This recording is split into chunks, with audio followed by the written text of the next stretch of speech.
ਨਾਮ ਸ਼੍ਰੀ ਵਾਹਿਗੁਰੂ ਸਾਹਿਬ ਜੀ। ਇੱਕ ਓੰਕਾਰ ਸਤਿਨਾਮ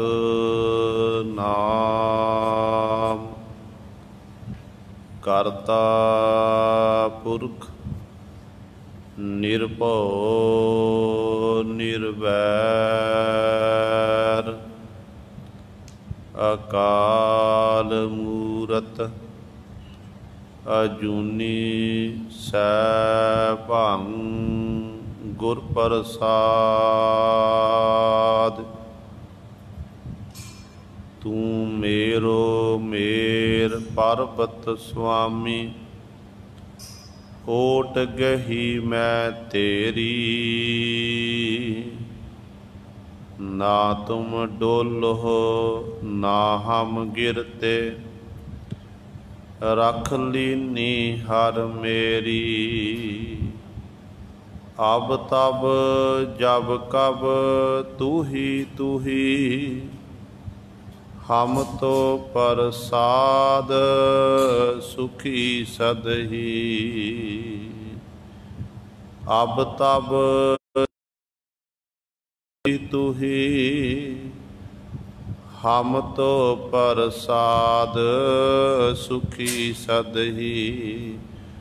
ਤੇਰੇ ਭਰੋਸੇ ਪਿਆਰੇ ਮੈਂ ਲਾਡ ਲੁਡਾਇਆ। ਭੂਲਹਿ ਚੂਕਹਿ ਬਾਰਕ, ਤੂੰ ਹਰ ਪਿਤਾ ਮਾਇਆ। ਬਾਣੀ ਗੁਰੂ ਗੁਰੂ ਹੈ ਬਾਣੀ, ਵਿੱਚ ਬਾਣੀ ਅੰਮ੍ਰਿਤ ਸਾਰੇ।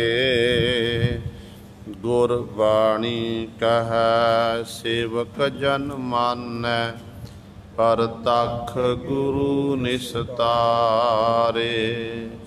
ਸੋ ਕਹੋ ਟਲ ਗੁਰ ਸੇਵੀਐ, ਅਹਨਿਸ ਸਹਿਜ ਸੁਭਾਏ।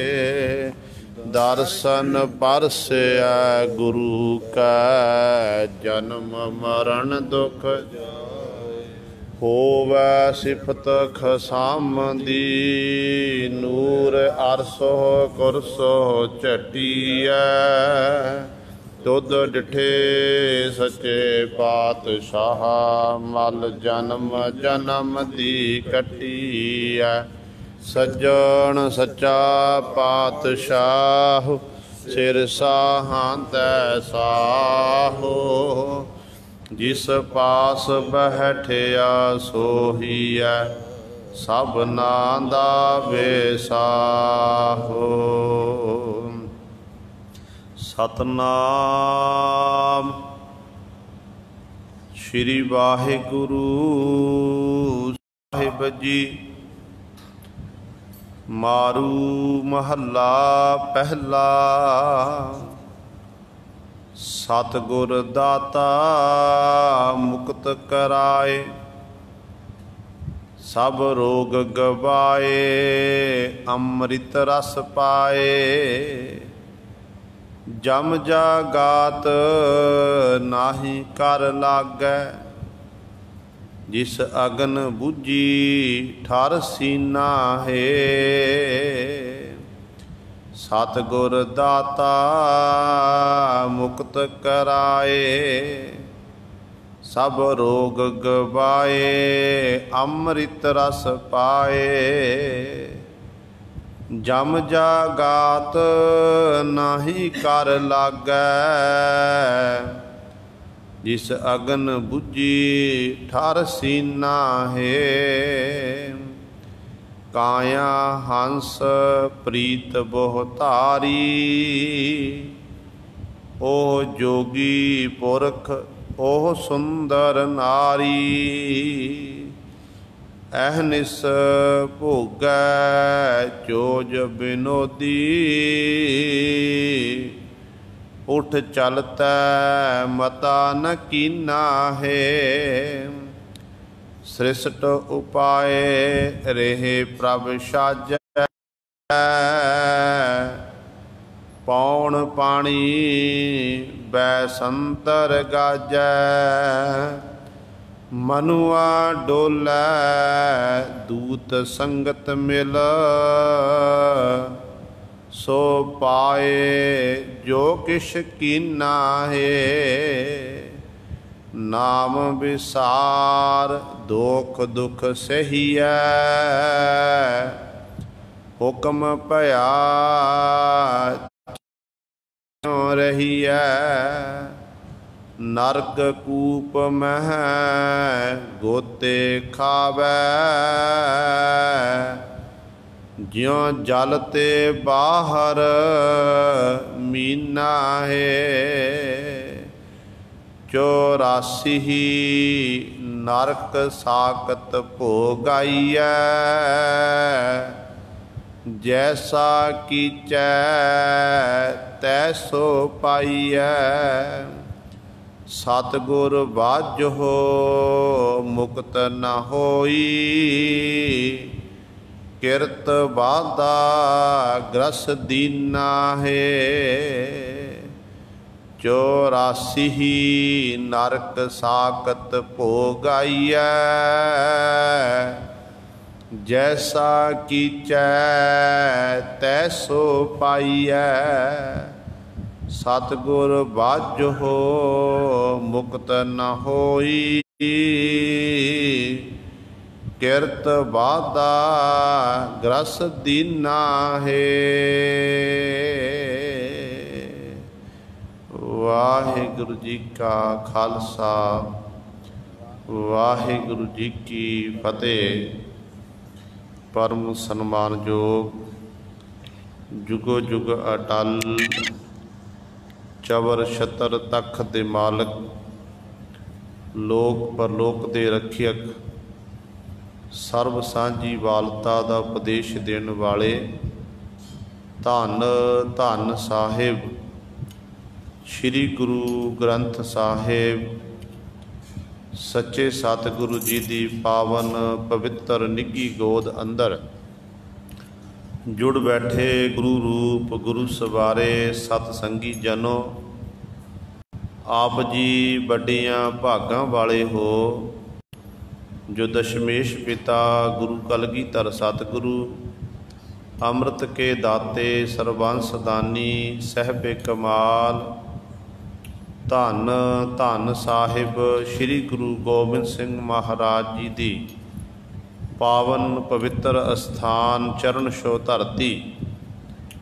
ਗੁਰਦੁਆਰਾ ਮੰਜੀ ਸਾਹਿਬ ਆਲਮਗੀਰ ਵਿਖੇ ਅੰਮ੍ਰਿਤ ਵੇਲੇ ਤੋਂ ਆਪ ਸੰਗਤਾਂ ਹਾਜ਼ਰੀਆਂ ਭਰ ਕੇ ਸਤ ਸੰਗਤ ਕਰਕੇ ਸਤਿਗੁਰੂ ਕਲਗੀਧਰ ਪਾਤਸ਼ਾਹ ਧੰਨ ਗੁਰੂ ਗ੍ਰੰਥ ਸਾਹਿਬ ਮਹਾਰਾਜ ਜੀ ਦੀਆਂ ਅਸੀਸਾਂ ਪ੍ਰਾਪਤ ਕਰ ਰਹੇ ਹੋ, ਖੁਸ਼ੀਆਂ ਪ੍ਰਾਪਤ ਕਰ ਰਹੇ ਹੋ।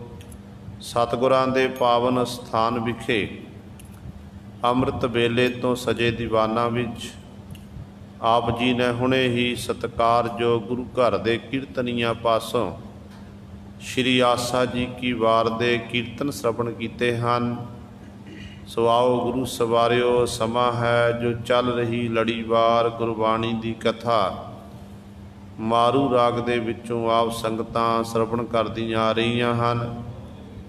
ਜੋ ਪਾਵਨ ਸ਼ਬਦ ਆਪ ਜੀ ਨੇ ਸ਼ਰਵਣ ਕੀਤਾ ਹੈ, ਕੱਲ੍ਹ ਵਾਲੀ ਵਿਚਾਰ ਦੇ ਵਿੱਚ ਪਹਿਲੇ 4 ਪਦਿਆਂ ਦੀ ਵਿਚਾਰ ਆਪ ਜੀ ਨੇ ਸ਼ਰਵਣ ਕੀਤੀ ਸੀ, ਜਿਹਦੇ ਵਿੱਚ ਧੰਨ ਧੰਨ ਸਾਹਿਬ ਸ੍ਰੀ ਗੁਰੂ ਨਾਨਕ ਦੇਵ ਮਹਾਰਾਜ ਨੇ ਸਾਡੇ ਉੱਤੇ ਬਖਸ਼ਿਸ਼ ਕੀਤੀ। ਸਤਿਗੁਰੂ ਨੂੰ ਸਵਾਲ ਕੀਤਾ ਕਿ ਪਾਤਸ਼ਾਹ ਜੀ, ਜੀਵ ਦਾ ਅਸਲੀ ਮਿੱਤਰ ਕੌਣ ਹੈ? ਤੇ ਪਾਤਸ਼ਾਹ ਕਹਿੰਦੇ ਨੇ ਜਿਹੜਾ ਹਰੀ ਵਾਹਿਗੁਰੂ ਹੈ ਨਾ, ਹਰੀ ਦੇ ਬਰਾਬਰ ਕੋਈ ਮਿੱਤਰ ਨਹੀਂ ਹੋ ਸਕਦਾ। ਮੇਰਾ ਮਿੱਤਰ ਉਹ ਮਾਲਕ ਵਾਹਿਗੁਰੂ ਹੈ। ਜਿਸ ਮਾਲਕ ਨੂੰ, ਜਿਹਨੇ ਉਸ ਮਾਲਕ ਨੂੰ ਆਪਣਾ ਤਨ ਮਨ ਦਿੱਤਾ, ਸੁਰਤ ਸਮੋਈ, ਸੁਰਤ ਦਿੱਤੀ, ਜਿਸ ਵਾਹਿਗੁਰੂ ਨੇ ਸਾਨੂੰ ਇਹ ਸਰੀਰ ਦੇਣਾ ਕੀਤਾ, ਤਨ ਦਿੱਤਾ, ਮਨ ਦਿੱਤਾ, ਸੁਰਤੀ ਦੇਣਾ ਕੀਤੀ ਹੈ, ਤੇ ਉਹ ਵਾਹਿਗੁਰੂ ਹੀ ਸਾਰਿਆਂ ਦੀ ਪ੍ਰਤਿਪਾਲਨਾ ਕਰਦਾ, ਦਿਲਾਂ ਦੀ ਜਾਣਨ ਵਾਲਾ ਹੈ, ਉਹ ਅੰਤਰਜਾਮੀ ਹੈ। ਤੇ ਇਸ ਤਰ੍ਹਾਂ ਇਹ ਪ੍ਰਭੂ ਪਰਮਾਤਮਾ ਜੀਵ ਦਾ ਮਿਲਾਪ ਕਿਵੇਂ ਹੋ ਸਕਦਾ? ਇਹਦੇ ਗੁਰੂ ਨੂੰ ਮਿਲ ਕੇ, ਗੁਰੂ ਨੂੰ ਮਿਲ ਕੇ ਪ੍ਰਭੂ ਨਾਲ ਮਿਲਾਪ ਹੋ ਸਕਦਾ ਹੈ। ਗੁਰੂ ਕੀ ਹੈ? ਗੁਰੂ ਕਹਿੰਦੇ ਸਰਬਰ ਸਰੋਵਰ ਦੀ ਨਿਆਈ ਹੈ। ਅਸੀਂ ਜਿੰਨੇ ਵੀ ਜੀਵ ਹਾਂ ਆਪਾਂ ਹੰਸਾਂ ਦੀ ਨਿਆਈ ਹਾਂ, ਅਤੇ ਇਸ ਗੁਰੂ ਰੂਪੀ ਸਾਗਰ ਦੇ ਵਿੱਚ ਬਹੁਤ ਸਾਰੇ ਸ਼ੁਭ ਗੁਣਾ ਰੂਪੀ ਪਰਮੇਸ਼ਰ ਦਾ ਨਾਮ ਰੂਪੀ ਰਤਨ ਹਨ, ਲਾਲ ਹਨ, ਮੋਤੀ ਮਾਣਕ ਹਨ, ਹੀਰੇ ਹਨ। ਜਿਹੜਾ ਹਰੀ ਦਾ ਜਸ ਕਰਨਾ, ਇਹੀ ਲਾਲ ਨੇ, ਇਹੀ ਰਤਨ ਨੇ, ਇਹੀ ਮੋਤੀ ਮਾਣਕ ਹਨ, ਇਹੀ ਹੀਰੇ ਹਨ। ਜਿਹੜਾ ਇਸ ਤਰ੍ਹਾਂ ਉਸ ਮਾਲਕ ਦਾ ਹਰ ਜਸ ਗਾਵਤ ਮਨ ਤਨ ਭੀਨਾ ਹੈ। ਜਿਹਦਾ ਮਾਲਕ ਦੇ ਨਾਮ ਵਿੱਚ ਮਨ ਭਿੱਜ ਗਿਆ, ਮਨ ਖੁੱਭ ਗਿਆ, ਫਿਰ ਉਹਦੇ ਅੰਦਰ ਮਨ ਸ਼ੁਭ ਗੁਣਾ ਰੂਪੀ ਮੋਤੀ ਪੈਦਾ ਹੋ ਜਾਂਦੇ ਨੇ, ਸ਼ੁਭ ਗੁਣਾ ਰੂਪੀ ਮਾਣਕ ਪੈਦਾ ਹੋ ਜਾਂਦੇ ਨੇ। ਇਸ ਤਰ੍ਹਾਂ ਉਹ ਐਡਾ ਵੱਡਾ ਅਮੀਰ ਹੋ ਜਾਂਦਾ ਹੈ। ਅਤੇ ਵਾਹਿਗੁਰੂ ਜਿਹੜਾ ਪਰਮਾਤਮਾ ਹੈ ਉਹ ਅਪਹੁੰਚ ਹੈ, ਅਥਾਹ ਹੈ, ਅਤੇ ਉਹਦਾ ਕੋਈ ਹੱਦ ਬੰਨਾ ਨਹੀਂ। ਉਹ ਸਭ ਤੋਂ ਨਿਰਾਲਾ ਹੈ, ਉਹਦਾ ਕੋਈ ਅੰਤ ਨਹੀਂ ਪਾ ਸਕਦਾ ਹੈ। ਉਹ ਗੁਰੂ ਗੋਪਾਲ, ਗੁਰੂ ਅਤੇ ਗੋਪਾਲ ਜਿਹੜਾ ਪਰਮੇਸ਼ਰ ਹੈ, ਇਹਨਾਂ ਵਿੱਚ ਕੋਈ ਫਰਕ ਨਹੀਂ ਹੈ। ਅਤੇ ਇਸ ਤਰ੍ਹਾਂ ਫਿਰ ਜਦੋਂ ਸਤਿਗੁਰ ਦੀ ਮੱਤ ਦੇ ਆਪਾਂ ਧਾਰਨੀ ਬਣ ਜਾਈਏ ਅਤੇ ਗੁਰੂ ਪਾਤਸ਼ਾਹ ਕਿਰਪਾ ਕਰਕੇ ਸੰਸਾਰ ਸਮੁੰਦਰ ਤੋਂ ਫਿਰ ਤਾਰ ਦਿੰਦੇ ਨੇ, ਅਤੇ ਆਪਣੇ ਨਾਲ ਉਹ ਵਾਹਿਗੁਰੂ ਪਰਮਾਤਮਾ ਫਿਰ ਉਹਨਾਂ ਜੀਵਾਂ ਨੂੰ ਮਿਲ ਜਿਹੜੇ ਗੁਰੂ ਦੀ ਮੱਤ ਦੇ ਧਾਰਨੀ ਬਣਦੇ ਹਨ। ਗੁਰੂ ਦੀ ਮੱਤ ਲੈ ਕੇ ਫਿਰ ਗੁਰੂ ਸਾਰੇ ਪਰਮੇਸ਼ਰ ਦੇ ਗੁਣਾਂ ਦਾ ਗਾਇਨ ਕਰੀਏ, ਗੁਰੂ ਗੁਰੂ ਜਪੀਏ, ਅਤੇ ਵਾਹਿਗੁਰੂ ਫਿਰ ਆਪਣੇ ਨਾਲ ਮੇਲ ਲੈਂਦਾ ਹੈ। ਪਰ ਨਾਲ ਹੀ ਪਾਤਸ਼ਾਹ ਕਹਿੰਦੇ ਸਤਿਗੁਰ ਬਾਝੋ ਮੁਕਤ ਕਨੇਹੀ, ਉਹ ਆਦਿ ਜੁਗਾਦੀ ਰਾਮ ਸਨੇਹੀ। ਕਹਿੰਦੇ ਜੀਵ ਚਾਹੁੰਦਾ ਮੈਂ ਮੁਕਤ ਹੋਵਾਂ, ਪਰ ਕਹਿੰਦੇ ਸੱਚ ਜਾਣੇ ਗੁਰੂ ਤੋਂ ਬਿਨਾਂ ਮੁਕਤ ਨਹੀਂ ਹੋ ਸਕਦਾ ਹੈ। ਕਾਹਦੀ ਮੁਕਤੀ ਜੇ ਗੁਰੂ ਵਾਲਾ ਨਹੀਂ ਬਣਿਆ ਭਾਈ? ਪਰਮੇਸ਼ਰ ਵੀ ਹਰ ਯੁੱਗਾਂ ਦੇ ਵਿੱਚ ਹੈ।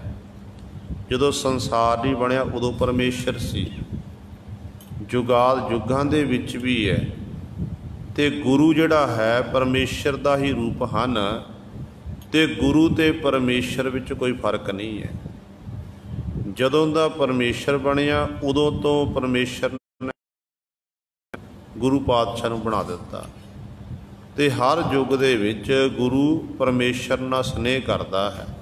ਅਤੇ ਇਸ ਕਰਕੇ ਜਿਹੜੇ ਉਸ ਮਾਲਕ ਦਾ ਸਿਮਰਨ ਕਰਦੇ ਹਨ ਅਤੇ ਗੁਰੂ ਕਿਰਪਾ ਕਰਕੇ ਦੀ ਦਰਗਾਹ ਵੇਖੇ ਫਿਰ ਮੁਕਤ ਕਰ ਦਿੰਦੇ ਨੇ। ਦਰਗਾਹ ਮੁਕਤ ਕਰੇ ਕਰ ਕਿਰਪਾ, ਬਖਸ਼ੇ ਅਵਗਣ ਕੀਨਾ ਹੈ। ਮਾਲਕ ਦੀ ਦਰਗਾਹ ਵੇਖੇ ਸਤਿਗੁਰੂ ਮੁਕਤ ਕਰ ਦਿੰਦੇ ਨੇ। ਜਿੰਨੇ ਵੀ ਜੀਵ ਦੇ ਕੀਤੇ ਹੋਏ ਗੁਨਾਹ ਨੇ ਨਾ, ਉਹ ਸਾਰੇ ਫਿਰ ਬਖਸ਼ ਦਿੰਦੇ ਹਨ ਸਤਿਗੁਰੂ ਜੀ। ਇਹ ਵਿਚਾਰ ਆਪ ਜੀ ਨੇ ਕੱਲ੍ਹ ਵਾਲੇ ਦੀਵਾਨਾਂ ਸਰਵਣ ਕੀਤੀ ਸੀ। ਹੁਣ ਸਤਿਗੁਰੂ ਪਾਤਸ਼ਾਹ ਮਹਾਰਾਜ ਜੀ ਅਗਲੇ ਪਦੇ ਵਿੱਚ ਬਖਸ਼ਿਸ਼ ਕਰ ਰਹੇ ਹਨ 1028 ਅੰਕ 'ਤੇ। ਆਓ ਆਪਣੀਆਂ ਮਨ ਬਿਰਤੀਆਂ ਇਕਾਗਰ ਕਰੀਏ, ਧਿਆਨ ਗੁਰੂ ਚਰਨਾਂ ਨਾਲ ਜੋੜੀਏ, ਅਤੇ ਗੁਰੂ ਮਹਾਰਾਜ ਜੀ ਦੇ ਪਾਵਨ ਉਪਦੇਸ਼ ਨੂੰ ਹਿਰਦਿਆਂ ਵਿੱਚ ਵਸਾ ਕੇ ਆਪਣਾ ਜੀਵਨ ਸਫਲਾ ਕਰੀਏ। ਕਰੋ ਸਾਰੇ ਆਪਣੀ ਰਸਨਾ ਪਵਿੱਤਰ, ਆਖੋ ਜੀ ਸਤਿਨਾਮ ਸ਼੍ਰੀ ਵਾਹਿਗੁਰੂ ਸਾਹਿਬ ਜੀ। ਸਤਿਗੁਰ ਦਾਤਾ ਸਭ ਰੋਗ ਗਵਾਏ, ਅੰਮ੍ਰਿਤ ਰਸ ਪਾਏ। ਧੰਨ ਧੰਨ ਸਾਹਿਬ ਸ਼੍ਰੀ ਗੁਰੂ ਨਾਨਕ ਦੇਵ ਮਹਾਰਾਜ ਜੀ ਬਖਸ਼ਿਸ਼ ਕਰ ਰਹੇ ਹਨ ਕਿ ਸਤਿਗੁਰੂ ਕੌਣ ਨੇ? ਸਤਿਗੁਰੂ ਦਾਤੇ ਹਨ। ਸਤਿਗੁਰੂ ਦਾਤਾ ਜੀ ਜਿਹੜੇ ਹਨ ਉਹ ਜੀਵਾਂ ਨੂੰ ਮੁਕਤ ਕਰਾਉਣ ਵਾਲੇ ਹਨ। ਹੋਰ ਕੋਈ ਮੁਕਤੀ ਨਹੀਂ ਦੇ ਸਕਦਾ ਹੈ। ਮੁਕਤੀ ਦੇਣ ਵਾਲੇ ਕੇਵਲ ਸਤਿਗੁਰੂ ਪਾਤਸ਼ਾਹ ਹਨ। ਹੁਣ ਜੀਵ ਨੂੰ ਬੰਧਨ ਪਏ ਹੋਏ ਨੇ, ਕਿਉਂਕਿ ਆਪਾਂ ਬੰਧਨਾਂ ਵਿੱਚ ਇੱਕ ਪਾਸੇ ਆਪਾਂ ਆਪਣੀ ਆਜ਼ਾਦੀ ਦਾ ਆਨੰਦ ਮਾਣਦੇ ਹਾਂ। ਜਿੱਥੇ ਸਾਡਾ ਮਨ ਕਰੇ ਉੱਥੇ ਆਪਾਂ ਚਲੇ ਜਾਂਦੇ ਹਾਂ ਕਿ ਅਸੀਂ ਸੈਰ ਕਰਨੀ ਹੈ, ਸੈਰ ਕਰਨ ਚੱਲੇ ਗਏ। ਯਾਤਰਾਵਾਂ 'ਤੇ ਜਾਣਾ ਅਤੇ ਯਾਤਰਾਵਾਂ 'ਤੇ ਚਲੇ ਗਏ। ਜੇ ਪੈਸਾ ਕੋਲ ਆਪਾਂ ਯਾਤਰਾ ਕਰ ਮਨੁੱਖ ਯਾਤਰਾ ਕਰ ਸਕਦਾ ਹੈ। पर ਇਹ ਆਪਾਂ ਇੱਕ ਆਜ਼ਾਦੀ ਇਹ ਹੈ, ਇੱਕ ਜੇਕਰ ਆਪਾਂ ਦੇਖੀਏ ਤਾਂ ਸਾਨੂੰ ਇੱਕ ਬੰਧਨ ਪਏ ਹੋਏ ਨੇ ਹਰ ਇੱਕ ਮਨੁੱਖ ਨੂੰ, ਚਾਹੇ ਇਸਤਰੀ ਹੈ ਚਾਹੇ ਪੁਰਸ਼ ਹੈ।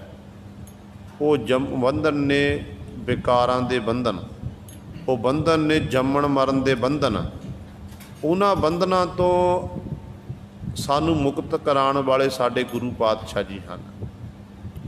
ਗੁਰੂ ਦਾਤਾ ਹੈ, ਸਮਰੱਥ ਹੈ, ਸਰਬ ਸ਼ਕਤੀਮਾਨ ਹੈ। ਜਦੋਂ ਗੁਰੂ ਕਿਰਪਾ ਰੂਪੀ ਹੱਥ ਰੱਖਦਾ ਫਿਰ ਗੁਰੂ ਸਰੇ ਉਹ ਜੀਵ ਮੁਕਤ ਹੁੰਦਾ ਹੈ। ਆਪਾਂ ਫਤਿਹਗੁਰ ਦੇ ਬਚਨ ਪੜ੍ਹਦੇ ਹਾਂ ਨਾ, ਪਾਤਸ਼ਾਹ ਜੀ ਦਾ ਫਰਮਾਨ ਕਿ ਸਮਰੱਥ ਗੁਰੂ ਸਿਰ ਹੱਥ ਧਰਿਓ, ਗੁਰ ਕੀਨੀ ਕਿਰਪਾ ਹਰ ਨਾਮ ਦਿਓ, ਜਿਸ ਦੇਖ ਚਰਨ ਅਗਨ ਹਰਿਓ। ਸਮਰੱਥ ਗੁਰੂ ਸਾਹਿਬਾਨ ਜਦੋਂ ਸਿਰ ਉੱਤੇ ਕਿਰਪਾ ਰੂਪੀ ਹੱਥ ਰੱਖ ਦਿੰਦੇ, ਪ੍ਰਤੱਖ ਹੱਥ ਰੱਖ ਦਿੰਦੇ ਨੇ, ਫਿਰ ਗੁਰ ਕੀਨੀ ਕਿਰਪਾ ਕਰਦੇ ਪਾਤਸ਼ਾਹ ਜੀ ਹਰ ਨਾਮ ਦਿਓ, ਹਰੀ ਦਾ ਨਾਮ ਸਤਿਗੁਰੂ ਦ੍ਰਿੜ ਕਰਾ ਦਿੰਦੇ ਨੇ। ਜਿਹਨੂੰ ਪ੍ਰਾਪਤ ਕਰਕੇ ਜਿਹੜੇ ਹਰੀ ਦਾ ਨਾਮ ਜਪਦੇ ਬੰਦਗੀ ਕਰਦੇ ਹਨ, ਜਿਸ ਦੇ ਅਗਨ ਹਰਿਓ। ਗੁਰੂ ਕੇ ਸਿੱਖ, ਗੁਰੂ ਕੇ ਪਿਆਰੇ ਰਸਨਾ ਦੇ ਨਾਲ ਉਸ ਵਾਹਿਗੁਰੂ ਦਾ ਨਾਮ ਜਪਦੇ ਤੇ ਗੁਰੂ ਸਵਾਰੇ ਇਸੇ ਪ੍ਰਕਾਰ ਤੇ ਨਾਲ ਆਪਣੇ ਗੁਰੂ ਦੇ ਨੇਤਰਾਂ ਨਾਲ ਦੀਦਾਰ ਕਰਦੇ ਹਨ। ਤੇ ਜਿਹਨੂੰ ਗੁਰੂ ਦੇ ਦੀਦਾਰ ਕਰਕੇ ਸਾਰੇ ਅਗਨ ਜਿੰਨੇ ਵੀ ਸਮੂਹ ਕੀਤੇ ਹੋਏ ਪਾਪ ਨੇ, ਪਾਪਾਂ ਦੀ ਗਿਣਤੀ ਕੀਤੀ ਗਈ ਹੈ। ਬ੍ਰਾਹਮਣ ਕੈਲੀ ਘਾਤ ਕੰਜਕਾ, ਅਣਚਾਰੀ ਕਾ ਧਾਨ, ਫਿਟਕ ਫਿਟਕਾ ਕੋਟ ਬਦੀਆ, ਸਦਾ ਸਦਾ ਅਵਮਾਨ। ਕਿਸੇ ਬ੍ਰਾਹਮਣ ਹੱਤਿਆ ਕਰਨੀ, ਜਾਤ ਦਾ ਬ੍ਰਾਹਮਣ ਨਹੀਂ, ਜਿਹਦੇ ਅੰਦਰ ਗੁਰੂ ਸਾਹਿਬ ਬਾਕੀ ਗਿਆਨ ਹੋਵੇ, ਜਿਹੜਾ ਉਸ ਬ੍ਰਹਮ ਦੇ ਵਿੱਚ ਲੀਨ ਹੋਵੇ, ਉਹਨੂੰ ਆਖਿਆ ਜਾਂਦਾ ਬ੍ਰਹਮ ਗਿਆਨੀ। ਉਹ ਬ੍ਰਾਹਮਣ, ਉਹ ਗਿਆਨਵਾਨ ਪੁਰਸ਼, ਉਹਦੀ ਹੱਤਿਆ ਕਰਨੀ। ਬ੍ਰਾਹਮਣ ਕੈਲੀ ਘਾਤ ਕੰਜਕਾ, ਕਿਉਂਕਿ ਇਹਨਾਂ ਪੁਰਾਤਨ ਜਿਹੜੇ ਗ੍ਰੰਥ ਨੇ ਨਾ, ਉਹਨਾਂ ਦੇ ਮੁਤਾਬਕ ਕਿ ਜੇ ਗਊ ਦੀ ਹੱਤਿਆ ਕਰਨੀ ਇਹ ਪਾਪ ਮੰਨਿਆ ਗਿਆ। ਤੇ ਸਭ ਤੋਂ ਵੱਡਾ ਜਿਹੜਾ ਪਾਪ ਹੈ ਘਾਤ ਕੰਜਕਾ, ਕੁੜੀਆਂ ਨੂੰ ਮਾਰਨਾ, ਲੜਕੀਆਂ ਨੂੰ ਮਾਰਨਾ। ਅਜੋਕੇ ਸਮੇਂ ਦੇ ਵਿੱਚ ਸਾਡੀ ਜਿਹੜੀ ਇਹ ਸੋਚ ਹੈ ਮਨੁੱਖ ਦੀ ਕਿ ਸਾਡੇ ਘਰ ਪੁੱਤਰ ਪੈਦਾ ਹੋਵੇ, ਧੀ ਨਾ ਪੈਦਾ ਹੋਵੇ। ਸੋਚ ਇਹ ਹੈ ਕਿ ਧੀਆਂ ਨਾਲ ਗੁਰੂ ਸਵਾਰੇ ਫਿਰ ਕਰਤੇ ਦੀ ਕੁਦਰਤ 'ਚ ਵਿਘਨ ਪਾਉਂਦੇ ਹਨ, ਕਿਉਂਕਿ ਜਿਹਨੇ ਸੰਸਕਾਰ ਵਿੱਚ ਆ ਕੇ ਜਨਮ ਲੈਣਾ ਉਹ ਪਰਮਾਤਮਾ ਦੇ ਹੁਕਮ ਵਿੱਚੋਂ ਆਉਣਾ ਹੈ। ਚਾਹੇ ਲੜਕੀ ਆਵੇ ਚਾਹੇ ਲੜਕਾ ਆਵੇ, ਉਹ ਵਾਹਿਗੁਰੂ ਦਾ ਹੁਕਮ ਹੈ, ਕਰਤੇ ਦੀ ਕੁਦਰਤ ਹੈ। ਅਤੇ ਜਦੋਂ ਆਪਾਂ ਬਹੁਤ ਸਾਰੇ ਇਹੋ ਜਿਹੇ ਪਰਿਵਾਰ ਨੇ ਜਿਹੜੇ ਗੁਰੂ ਸਵਾਰੇ ਜਦੋਂ ਚੈੱਕਅਪ ਕਰਾਉਂਦੇ ਨੇ, ਪਤਾ ਲੱਗਦਾ ਕੁੱਖ ਵਿੱਚ ਕਿਹੜਾ ਜੀਅ ਪਲ ਰਿਹਾ। ਜੇ ਲੜਕੀ ਪਲ ਰਹੀ ਹੈ ਤੇ ਉਹ ਵਿੱਚੇ ਖਤਮ ਕਰਾ ਦਿੰਦੇ ਨੇ। ਤੇ ਸਤਿਗੁਰੂ ਕਹਿੰਦੇ ਜਿਹੜਾ ਇਹ ਕੰਨਿਆਂ ਦਾ, ਲੜਕੀ ਦਾ ਕੱਖ ਕਾਤਲ ਕਰਨਾ, ਖਤਮ ਕਰਨਾ, ਕਹਿੰਦੇ ਇਹ ਬਹੁਤ ਵੱਡਾ ਪਾਪ ਹੈ। ਤੇ ਅਗਲਾ ਹੈ ਅਣਚਾਰੀ ਕਾ ਧਾਨ। ਅਣਚਾਰੀ ਕੌਣ ਹੈ? ਜਿਹੜਾ ਆਪਣੇ ਧਰਮ ਵਿੱਚ, ਜਿਹੜਾ ਜਿਹਨੇ ਗੁਰੂ ਸਵਾਰਿਓ ਧਰਮ ਤੋਂ, ਇਖਲਾਕ ਤੋਂ ਡਿੱਗ ਕੇ ਮਾਇਆ ਕੱਤਰ ਕੀਤੀ ਹੈ, ਦਿੱਤਾ ਹੋਇਆ ਧਨ, ਜੇ ਇਹ ਆਪਾਂ ਪਾਪ ਕਰਾਂਗੇ, ਕਹਿੰਦੇ ਫਿਟਕ ਫਿਟਕਾ ਕੋਟ ਬਦੀਆ, ਸਦਾ ਸਦਾ ਅਵਮਾਨ। ਫਿਟਕਾਰਾਂ ਹੀ ਪੈਣਗੀਆਂ ਸਦੀਵੀ ਕਾਲ ਲਈ। ਇਸ ਕਰਕੇ ਇਹ ਪਾਪ ਹੀ ਹੈ। ਤੇ ਗੁਰੂ ਪਾਤਸ਼ਾਹ ਕਿਰਪਾ ਕਰਦੇ ਨੇ, ਕਹਿੰਦੇ ਭਾਈ ਗੁਰੂ ਇੱਕ ਐਸਾ ਹੈ ਜਦੋਂ ਗੁਰੂ ਦੇ ਦੀਦਾਰ ਕਰ ਲਈ, ਜਿਸ ਦੇਖ ਚਰਨ ਅਗਨ ਹਰਿਓ। ਸਾਰੇ ਅਗਨਦਾਰ ਦਾ ਸਮੂਹ ਪਾਪ ਖਤਮ ਹੋ ਜਾਂਦੇ ਨੇ। ਇਸ ਕਰਕੇ ਕਰਨਾ ਕੀ ਹੈ? ਨਿਸਬਾਸਰ ਏਕ ਸਮਾਨ ਧਿਆਨ, ਸੋ ਨਾਮ ਸੁਨਿਓ ਸੁਤ ਭਾਨ ਡਰਿਓ। ਕਹਿੰਦੇ ਉਸ ਮਾਲਕ ਦਾ ਦਿਨ ਰਾਤ ਧਿਆਨ ਧਾਰਨ ਕਰਨਾ, ਉਸ ਆਪਣੀ ਸੁਰਤੀ ਨੂੰ ਜੋੜ ਕੇ ਰੱਖਣਾ ਹੈ। ਕਹਿੰਦੇ ਨਾਮ ਵਿੱਚ ਕੀ ਤਾਕਤ ਹੈ? ਤੇ ਪਾਤਸ਼ਾਹ ਕਹਿੰਦੇ ਨੇ ਸੁਤ ਭਾਨ ਡਰਿਓ। ਜਿਹੜਾ ਧਰਮ ਰਾਜਾ ਨਾ ਇਹ ਸੂਰਜ ਦਾ ਪੁੱਤਰ ਮੰਨਿਆ ਗਿਆ। ਕਹਿੰਦੇ ਨੇ ਉਹ ਜਿਹੜਾ ਧਰਮ ਰਾਮ ਹੋਵੇ ਨਾ, ਉਹ ਧਰਮ ਰਾਜਾ ਵੀ ਡਰ ਜਾਂਦਾ ਕਿ ਉਸ ਪਿਆਰੇ ਦੇ ਉਹਨੂੰ ਵੀ ਸਜਦਾ ਕਰ। ਧਰਮ ਰਾਜਾ ਵੀ ਉੱਥੇ ਹੱਥ ਜੋੜ ਦਿੰਦਾ ਹੈ। ਨਿਸਬਾਸਰ ਏਕ ਸਮਾਨ ਧਿਆਨ, ਸੋ ਨਾਮ ਸੁਨੇ ਸੁਤ ਭਾਨ ਡਰੇ। ਸਵਾਸ ਜਗਤਰ ਗੁਰੂ ਕੀ, ਪਾਰਸ ਭੇਟ ਪਰਸ ਕਰਿਓ। ਗੁਰੂ ਐਸੇ ਨੇ ਜਿਵੇਂ ਇੱਕ ਪਾਰਸ ਦੀ ਬੱਟੀ ਮੰਨੀ ਗਈ ਹੈ, ਉਸ ਵਿੱਚ ਇਹ ਗੁਣ ਹੈ ਕਿ ਜੇਕਰ ਉਹ ਧਾਤ ਨੂੰ ਲਾਈਏ, ਲੋਹੇ ਨੂੰ ਲਾਈਏ ਤੇ ਲੋਹਾ ਸੋਨਾ ਬਣ ਜਾਂਦਾ ਹੈ। ਤੇ ਗੁਰੂ ਵੀ ਆਪਣੇ ਸਿੱਖਾਂ ਨੂੰ ਸੱਚ ਜਾਣਿਓ ਸੋਨਾ ਬਣਾ ਦਿੰਦੇ ਹਨ।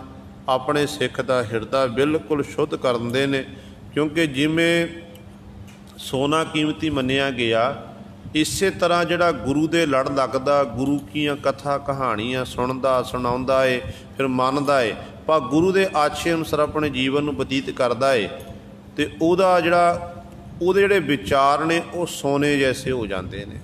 ਉਹਦਾ ਜਿਹੜਾ ਹਿਰਦਾ ਹੈ ਉਹ ਸੋਨੇ ਦੀ ਨੇ ਸ਼ੁੱਧ ਹੋ ਜਾਂਦਾ ਹੈ, ਤੇ ਬਿਲਕੁਲ ਵੀ ਗੁਰੂ ਸੋਨੇ ਵਿੱਚ ਮਿਲਾਵਟ ਨਹੀਂ। ਤੇ ਇਸ ਤਰ੍ਹਾਂ ਗੁਰੂ ਸਵਾਰੇ ਫਿਰ ਉਹਨੂੰ ਵੀ ਬ੍ਰਹਮ ਗਿਆਨੀ ਰੂਪੀ ਸੋਨਾ ਪ੍ਰਾਪਤ ਹੋ ਜਾਂਦਾ ਹੈ। ਤੇ ਗੁਰੂ ਦੀ ਕਿਰਪਾ ਨਾਲ, ਗੁਰੂ ਦੀ ਸ਼ਰਨ ਵਿੱਚ ਆਉਣ ਨਾਲ ਇਹ ਸਭ ਕੁਝ ਪ੍ਰਾਪਤ ਹੁੰਦਾ ਹੈ। ਇਸ ਕਰਕੇ ਇੱਥੇ ਸਤਿਗੁਰੂ ਇਹ ਵਚਨ ਕਰਦੇ ਨੇ ਕਿ ਸਤਿਗੁਰ ਦਾਤਾ ਮੁਕਤ ਕਰਾ। ਸਤਿਗੁਰੂ ਜੀ ਵੱਡੇ ਦਾਤੇ ਨੇ, ਉਹੀ ਸਾਨੂੰ ਮੁਕਤ ਕਰਾ ਸਕਦੇ ਨੇ। ਤੇ ਗੁਰੂ ਹੋਰ ਕੀ ਕਰਦਾ? ਤੇ ਪਾਤਸ਼ਾਹ ਕਹਿੰਦੇ ਸਭ ਰੋਗ ਗਵਾਏ, ਅੰਮ੍ਰਿਤ ਰਸ ਪਾਏ। ਹੁਣ ਜੇ ਆਪਾਂ ਆਪਣੇ ਮਨਾਂ ਵੱਲ ਦੇਖੀਏ, ਆਪਾਂ ਮਨ ਕਰਕੇ ਵੀ ਰੋਗੀ ਹਾਂ ਤੇ ਤਨ ਕਰਕੇ ਵੀ ਰੋਗੀ ਹਾਂ। ਅਜੋਕੇ ਸਮੇਂ ਦੇ ਵਿੱਚ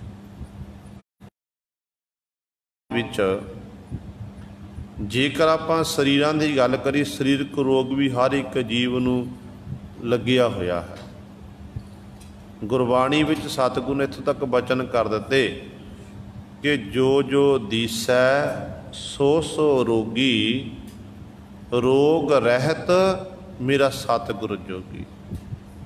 ਰੋਗ ਤੋਂ ਰਹਿਤ ਤਾਂ ਸਤਿਗੁਰੂ ਜੀ ਹਨ, ਤੇ ਬਾਕੀ ਸਾਰਿਆਂ ਨੂੰ ਰੋਗ ਹੈ। ਤਨ ਦਾ ਰੋਗ ਲੱਗਿਆ ਤੇ ਆਪਾਂ ਡਾਕਟਰ ਕੋਲ ਜਾਵਾਂਗੇ, ਆਪਣੇ ਸਰੀਰ ਦਾ ਉਪਚਾਰ ਇਲਾਜ ਕਰਾ ਸਕਾਂਗੇ, ਪਰ ਡਾਕਟਰ ਕੋਲ ਵੀ ਉਸ ਰੋਗ ਦਾ ਇਲਾਜ ਤਾਂ ਹੋਣਾ ਹੈ ਜੇ ਡਾਕਟਰ ਨੂੰ ਗੁਰੂ ਸਵਾਰੇ ਇਹ ਸਮਝ ਆਈ ਜੀ ਉਹਨਾਂ ਉਹ ਬਿਮਾਰੀ ਉਹਦੇ ਪਕੜ ਵਿੱਚ ਆ ਗਈ, ਫਿਰ ਇਲਾਜ ਹੋਵੇਗਾ। ਨਹੀਂ ਫਿਰ ਕਈ ਵਾਰੀ ਇਹੋ ਜਿਹਾ ਰੋਗ ਵੀ ਲੱਗ ਜਾਂਦਾ ਜਿਹਦਾ ਕੋਈ ਇਲਾਜ ਨਾ, ਜਿਹਨੂੰ ਲਾ ਇਲਾਜ ਆਖਿਆ ਜਾਂਦਾ ਹੈ, ਤੇ ਡਾਕਟਰ ਕਹਿ ਦਿੰਦੇ ਨੇ ਕਿ ਭਾਈ ਹੁਣ ਇਸ ਰੋਗ ਦਾ ਕੋਈ ਇਲਾਜ ਨਹੀਂ ਹੈ, ਇਹਦੀ ਟਹਿਲ ਸੇਵਾ ਕਰ ਲਵੋ। ਤੇ ਇੱਕ ਹੁੰਦਾ ਮਨ ਦਾ ਰੋਗ। ਮਨ ਦਾ ਰੋਗ ਜਿਹੜਾ ਹੈ ਉਹ ਕਿਸੇ ਡਾਕਟਰ ਕੋਲ ਜਾ ਕੇ ਠੀਕ ਨਹੀਂ ਹੋਣਾ, ਕਿਸੇ ਵੈਦ ਕੋਲ, ਕਿਸੇ ਹਕੀਮ ਕੋਲ ਜਾ ਕੇ ਠੀਕ ਨਹੀਂ ਹੋਣਾ। ਉਸ ਰੋਗ ਨੂੰ ਠੀਕ ਕਰਨ ਵਾਲੇ ਕੇਵਲ ਤੇ ਕੇਵਲ ਸਤਿਗੁਰੂ ਜੀ ਹਨ, ਕਿਉਂਕਿ ਸਤਿਗੁਰੂ ਵਿੱਚ ਇਹ ਤਾਕਤ ਹੈ। ਪਾਤਸ਼ਾਹ ਮਨ ਦਾ ਰੋਗ ਵੀ ਦੂਰ ਕਰਦੇ ਨੇ ਤੇ ਤਨ ਦਾ ਰੋਗ ਵੀ ਦੂਰ ਕਰਦੇ ਨੇ। ਜਿਸ ਅਸਥਾਨ 'ਤੇ ਆਪ ਸੰਗਤਾਂ ਨਿੱਤਾ ਪ੍ਰਤੀ ਹਾਜ਼ਰੀਆਂ ਭਰਦੀਆਂ ਹਨ, ਇਹ ਅਸਥਾਨ ਨੂੰ ਸਤਿਗੁਰੂ ਜੀ ਨੇ ਵਰ ਦਿੱਤੇ ਨੇ। ਕਿਉਂਕਿ ਜਦੋਂ ਆਪਾਂ ਇਤਿਹਾਸ ਪੜ੍ਹਦੇ ਹਾਂ ਸਤਿਗੁਰੂ ਜੀ ਦਾ, ਤੇ ਗੁਰੂ ਪਾਤਸ਼ਾਹ ਨੇ ਇੱਥੇ ਇੱਕ ਗਰੀਬਣੀ ਮਾਈ ਦਾ ਕੋਹੜ ਦੂਰ ਕੀਤਾ ਸੀ। ਤਨ ਦਾ ਰੋਗ ਸੀ ਨਾ, ਜਿਹਦਾ ਇਲਾਜ ਨਹੀਂ ਹੋ ਰਿਹਾ ਸੀ, ਤੇ ਕਲਗੀਧਰ ਪਾਤਸ਼ਾਹ ਮਹਾਰਾਜ ਨੇ ਬਚਨ ਕੀਤੇ ਕਿ ਮਾਈ ਜਲ 'ਚ ਇਸ਼ਨਾਨ ਕਰ, ਤੇਰਾ ਕੋਹੜ ਦਾ ਰੋਗ ਤਾਂ ਕੀ ਤੇਰਾ ਜਨਮਾਂ ਜਨਮ ਮਿਟ ਦਿਆਂਗੇ। ਗੱਲ ਕੀ ਸੀ? ਗੁਰੂ ਦੇ ਬਚਨ ਮੰਨਣ ਦੀ। ਗੁਰੂ ਦੇ ਬਚਨ ਮਾਈ ਨੇ ਮੰਨੇ। ਗੁਰੂ ਪਾਤਸ਼ਾਹ ਨੇ ਕਿਰਪਾ ਤੱਕਿਆ, ਜਿੱਥੇ ਤਨ ਦਾ ਰੋਗ ਸਤਿਗੁਰੂ ਨੇ ਦੂਰ ਕੀਤਾ, ਉੱਥੇ ਮਨ ਵਿੱਚ ਨਾਮ ਦੀ ਰੋਹ ਪੈਦਾ ਕਰ ਦਿੱਤੀ ਗੁਰੂ ਸਵਾਰੇ, ਤੇ ਰੋਹ ਪੈਦਾ ਕਰ ਦਿੱਤੀ। ਅੱਜ ਵੀ ਬਹੁਤ ਸਾਰੇ ਠੀਕ ਹੋ ਰਹੇ ਜਿਹਨੂੰ ਸ਼ਰਧਾ ਹੈ। ਜੇ ਸ਼ਰਧਾ ਭਾਵਨਾ ਰੱਖ ਕੇ ਆਪਾਂ ਗੁਰੂ ਕੇ ਦਰਬਾਰ ਵਿੱਚ ਆ ਕੇ ਇਸ਼ਨਾਨ ਕਰ ਲਈ, 5 ਇਸ਼ਨਾਨਾਂ ਵੀ ਕਰ ਲਈਏ ਨਾ, ਸ਼ਰਧਾ ਹੋਵੇ ਮਨ ਵਿੱਚ ਤੇ ਗੁਰੂ ਨੇ ਕਿਰਪਾ ਕਰ ਦੇਣੀ ਹੈ। ਪਰ ਜੇ ਸ਼ਰਧਾ ਨਹੀਂ, ਆਪਾਂ ਜਿੰਨੇ ਮਰਜ਼ੀ ਇਸ਼ਨਾਨ ਕਰੀ ਜਾਈਏ, ਵਾਰ-ਵਾਰ ਮੱਥੇ ਟੇਕੀ ਜਾਈਏ, ਕੁਝ ਪ੍ਰਾਪਤ ਨਹੀਂ ਹੋਣਾ।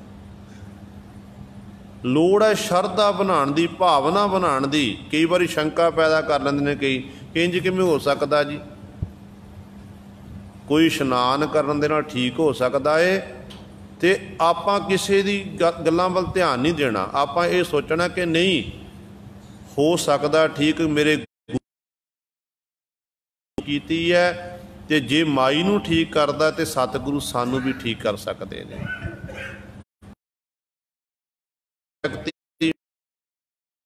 ਪਾਤਸ਼ਾਹ ਦੇ ਚਰਨਾਂ 'ਚ ਬੇਨਤੀ ਕਰੋ ਕਿ ਪਾਤਸ਼ਾਹ ਸਾਡੇ ਅੰਦਰ ਸ਼ਰਧਾ ਭਾਵਨਾ ਬਣਾਉਣਾ ਕਰੋ। ਜਦੋਂ ਅਸੀਂ ਆਪ ਜੀ ਦੇ ਦਰ ਦੀਆਂ ਦਰਬਾਰ ਦੀਆਂ ਹਾਜ਼ਰੀਆਂ ਭਰਦੇ ਹਾਂ, ਉਦੋਂ ਸਾਡੇ ਅੰਦਰ ਸ਼ਰਧਾ ਭਾਵਨਾ ਹੋਵੇ। ਜਦੋਂ ਅਸੀਂ ਸਰੋਵਰ 'ਚ ਇਸ਼ਨਾਨ ਕਰਦੇ ਹਾਂ, ਉਦੋਂ ਵੀ ਸਾਡੇ ਅੰਦਰ ਸ਼ਰਧਾ ਭਾਵਨਾ ਹੋਵੇ। ਤੇ ਸਤਿਗੁਰੂ ਜੀ ਨੇ ਜਦੋਂ ਸ਼ਰਧਾ ਭਾਵਨਾ ਰੱਖ ਕੇ ਆਪਾਂ ਇਸ ਤਰ੍ਹਾਂ ਕਰਾਂਗੇ, ਤੇ ਗੁਰੂ ਨੇ ਸਾਡੇ ਸਰੀਰ ਦੇ ਰੋਗ ਵੀ ਤੇ ਮਨ ਦੇ ਰੋਗ ਵੀ ਦੂਰ ਕਰ ਦੇਣੇ ਨੇ।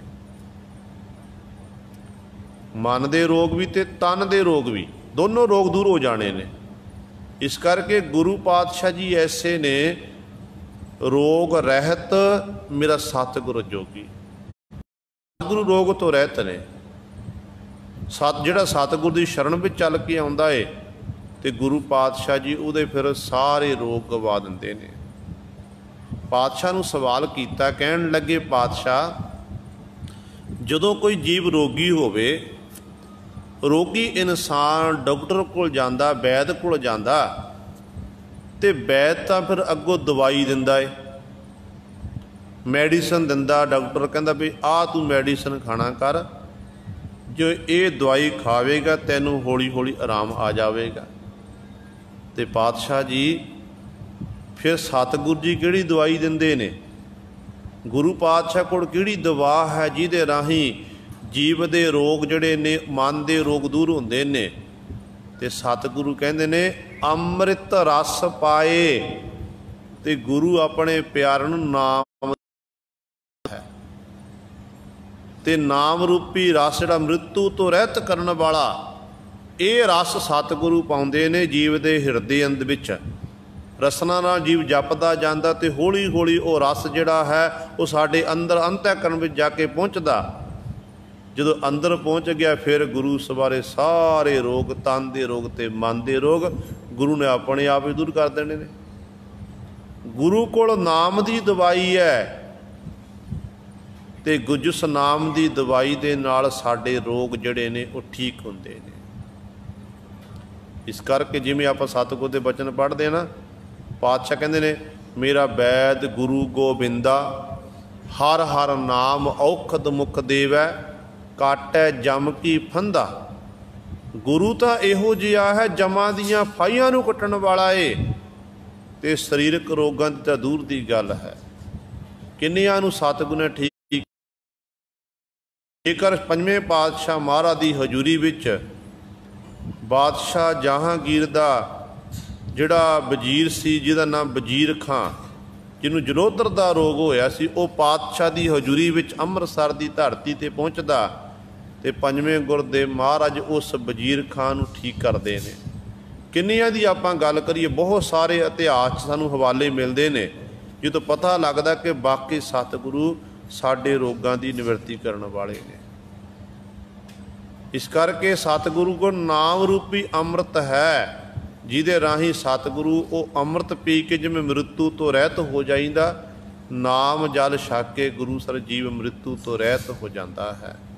ਇਸੇ ਪ੍ਰਕਾਰ ਹੀ ਭਾਈ ਸਾਹਿਬ ਭਾਈ ਗੁਰਦਾਸ ਜੀ ਨੂੰ ਪੁੱਛੋ, ਭਾਈ ਸਾਹਿਬ ਜੀ ਬਚਨ ਕਰਦੇ ਨੇ ਕਿ ਸਤਿਗੁਰ ਗੁਣੀ ਨਿਧਾਨ ਹੈ, ਗੁਣ ਕਰ ਬਖਸ਼ੇ ਅਵਗਣਿਆਰੇ, ਸਤਿਗੁਰ ਪੂਰਾ ਵੈਦ ਹੈ, ਪੰਜੇ ਰੋਗ ਅਸਾਧ ਨਿਵਾਰੇ। ਤੇ ਸਤਿਗੁਰੂ ਗੁਣਾਂ ਦਾ ਨਿਧਾਨ ਖਜ਼ਾਨਾ ਹਨ। ਸਤਿਗੁਰੂ ਆਪਣੇ ਪਿਆਰਿਆਂ ਦੇ ਵਿੱਚ ਸ਼ੁਭ ਗੁਣ ਪੈਦਾ ਕਰਕੇ ਅਵਗੁਣਾਂ ਨੂੰ ਬਖਸ਼ ਦਿੰਦੇ ਨੇ। ਸਤਿਗੁਰੂ ਵਿੱਚ ਇਹ ਤਾਕਤ ਹੈ, ਜਿਹੜੇ ਪੰਜੇ ਰੋਗ ਨਾ ਸਾਧੇ ਜਾਣ ਵਾਲੇ ਰੋਗ ਨੇ, ਜਿਨ੍ਹਾਂ ਦਾ ਗੁਰੂ ਸਵਾਰਿਓ ਸਾਡੇ ਬਸ ਦੀ ਗੱਲ ਨਹੀਂ ਕਿ ਉਪਚਾਰ ਆਪਾਂ ਕਰ ਸਕੀਏ, ਇਲਾਜ ਕਰ ਸਕੀਏ। ਕਹਿੰਦੇ ਉਹ ਨਾ ਸਾਧੇ ਜਾਣ ਵਾਲੇ ਰੋਗ ਕਿਹੜੇ ਨੇ ਜਿਹੜੇ ਸਾਨੂੰ ਰੋਗ ਚਿੰਬੜੇ ਹੋਏ ਨੇ, ਕਾਮ, ਕ੍ਰੋਧ, ਲੋਭ, ਮੋਹ, ਹੰਕਾਰ। ਇਹਨਾਂ ਰੋਗਾਂ ਨੂੰ ਵੀ ਸਤਿਗੁਰੂ ਨਿਵਾਰਨ ਵਾਲੇ ਨੇ, ਪਾਤਸ਼ਾਹ ਖਤਮ ਕਰਨ ਵਾਲੇ ਹਨ। ਪੰਜੇ ਰੋਗ ਅਸਾਧ ਨਿਵਾਰੇ, ਇੰਨੀ ਤਾਕਤ ਦੇ ਮਾਲਕ ਸਤਿਗੁਰੂ ਜੀ ਹਨ। ਇਸ ਕਰਕੇ ਸਤਿਗੁਰੂ ਕੋਲ ਨਾਮ ਅੰਮ੍ਰਿਤ ਦਵਾਈ ਹੈ। ਜੋ ਸਤਿਗੁਰੂ ਬਖਸ਼ਿਸ਼ ਕਰਦੇ ਨੇ, ਨਾਮ ਅੰਮ੍ਰਿਤ ਦੀ ਦਵਾਈ ਦਿੰਦੇ ਨੇ, ਜਿਹਦੇ ਰਾਹੀਂ ਜੀਵ ਦੇ ਸਾਰੇ ਰੋਗ ਫਿਰ ਅੰਦਰੋਂ ਖਤਮ ਹੋ ਜਾਂਦੇ ਨੇ। ਮਨ ਦੇ ਰੋਗ ਤੇ ਤਨ ਦੇ ਰੋਗ ਇਹ ਸਾਰੇ ਦੂਰ ਹੁੰਦੇ ਹਨ। ਜਮ ਜਾਗਾਤ ਨਾਹੀ ਕਰ ਲਾਗੈ, ਜਿਸ ਅਗਨ ਬੁਝੀ ਠਰ ਸੀਨਾ ਹੈ।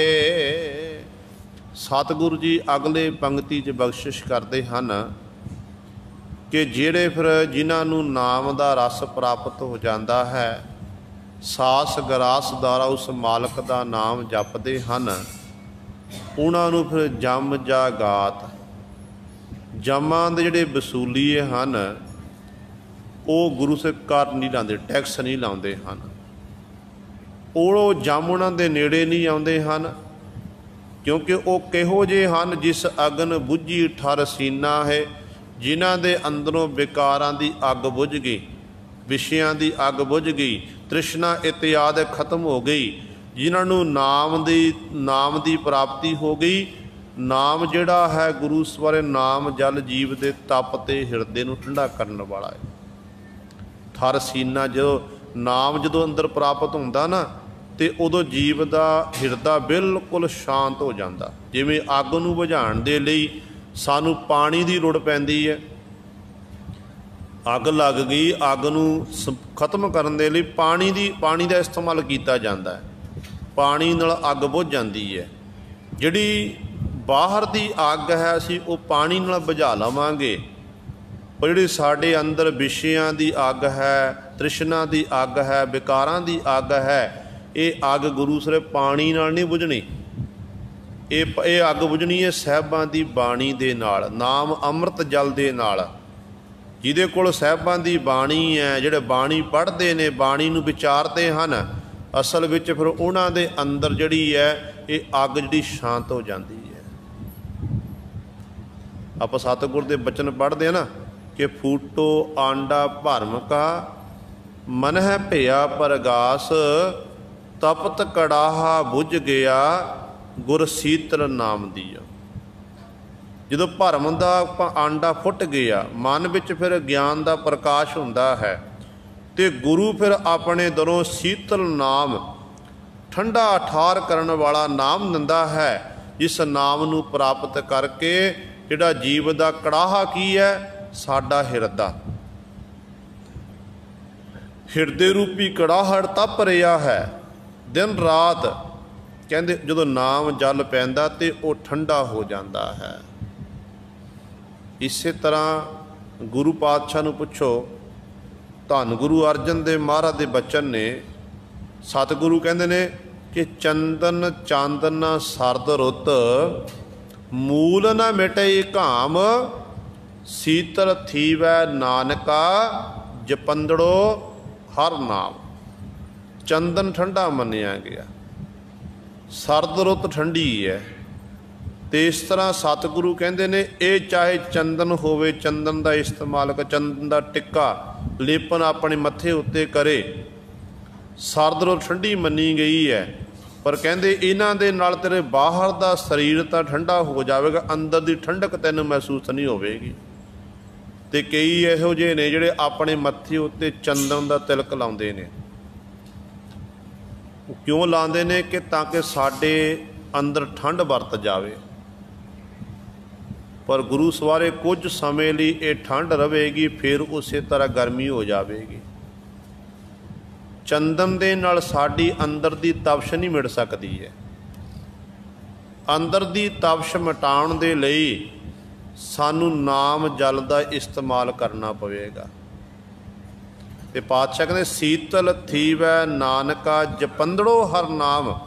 ਉਹ ਸੀਤਲ ਹੁੰਦੇ ਨੇ, ਉਹ ਠੰਡੇ ਹੁੰਦੇ ਨੇ ਜਿਹੜੇ ਅੱਠੇ ਪੈਰ ਉਸ ਮਾਲਕ ਦੇ ਨਾਮ ਦਾ ਜਾਪ ਕਰਦੇ ਹਨ, ਉਸ ਵਾਹਿਗੁਰੂ ਦੀ ਇਬਾਦਤ ਕਰਦੇ ਨੇ, ਅਸਲ ਵਿੱਚ ਉਹ ਠੰਡੇ ਹੁੰਦੇ ਨੇ।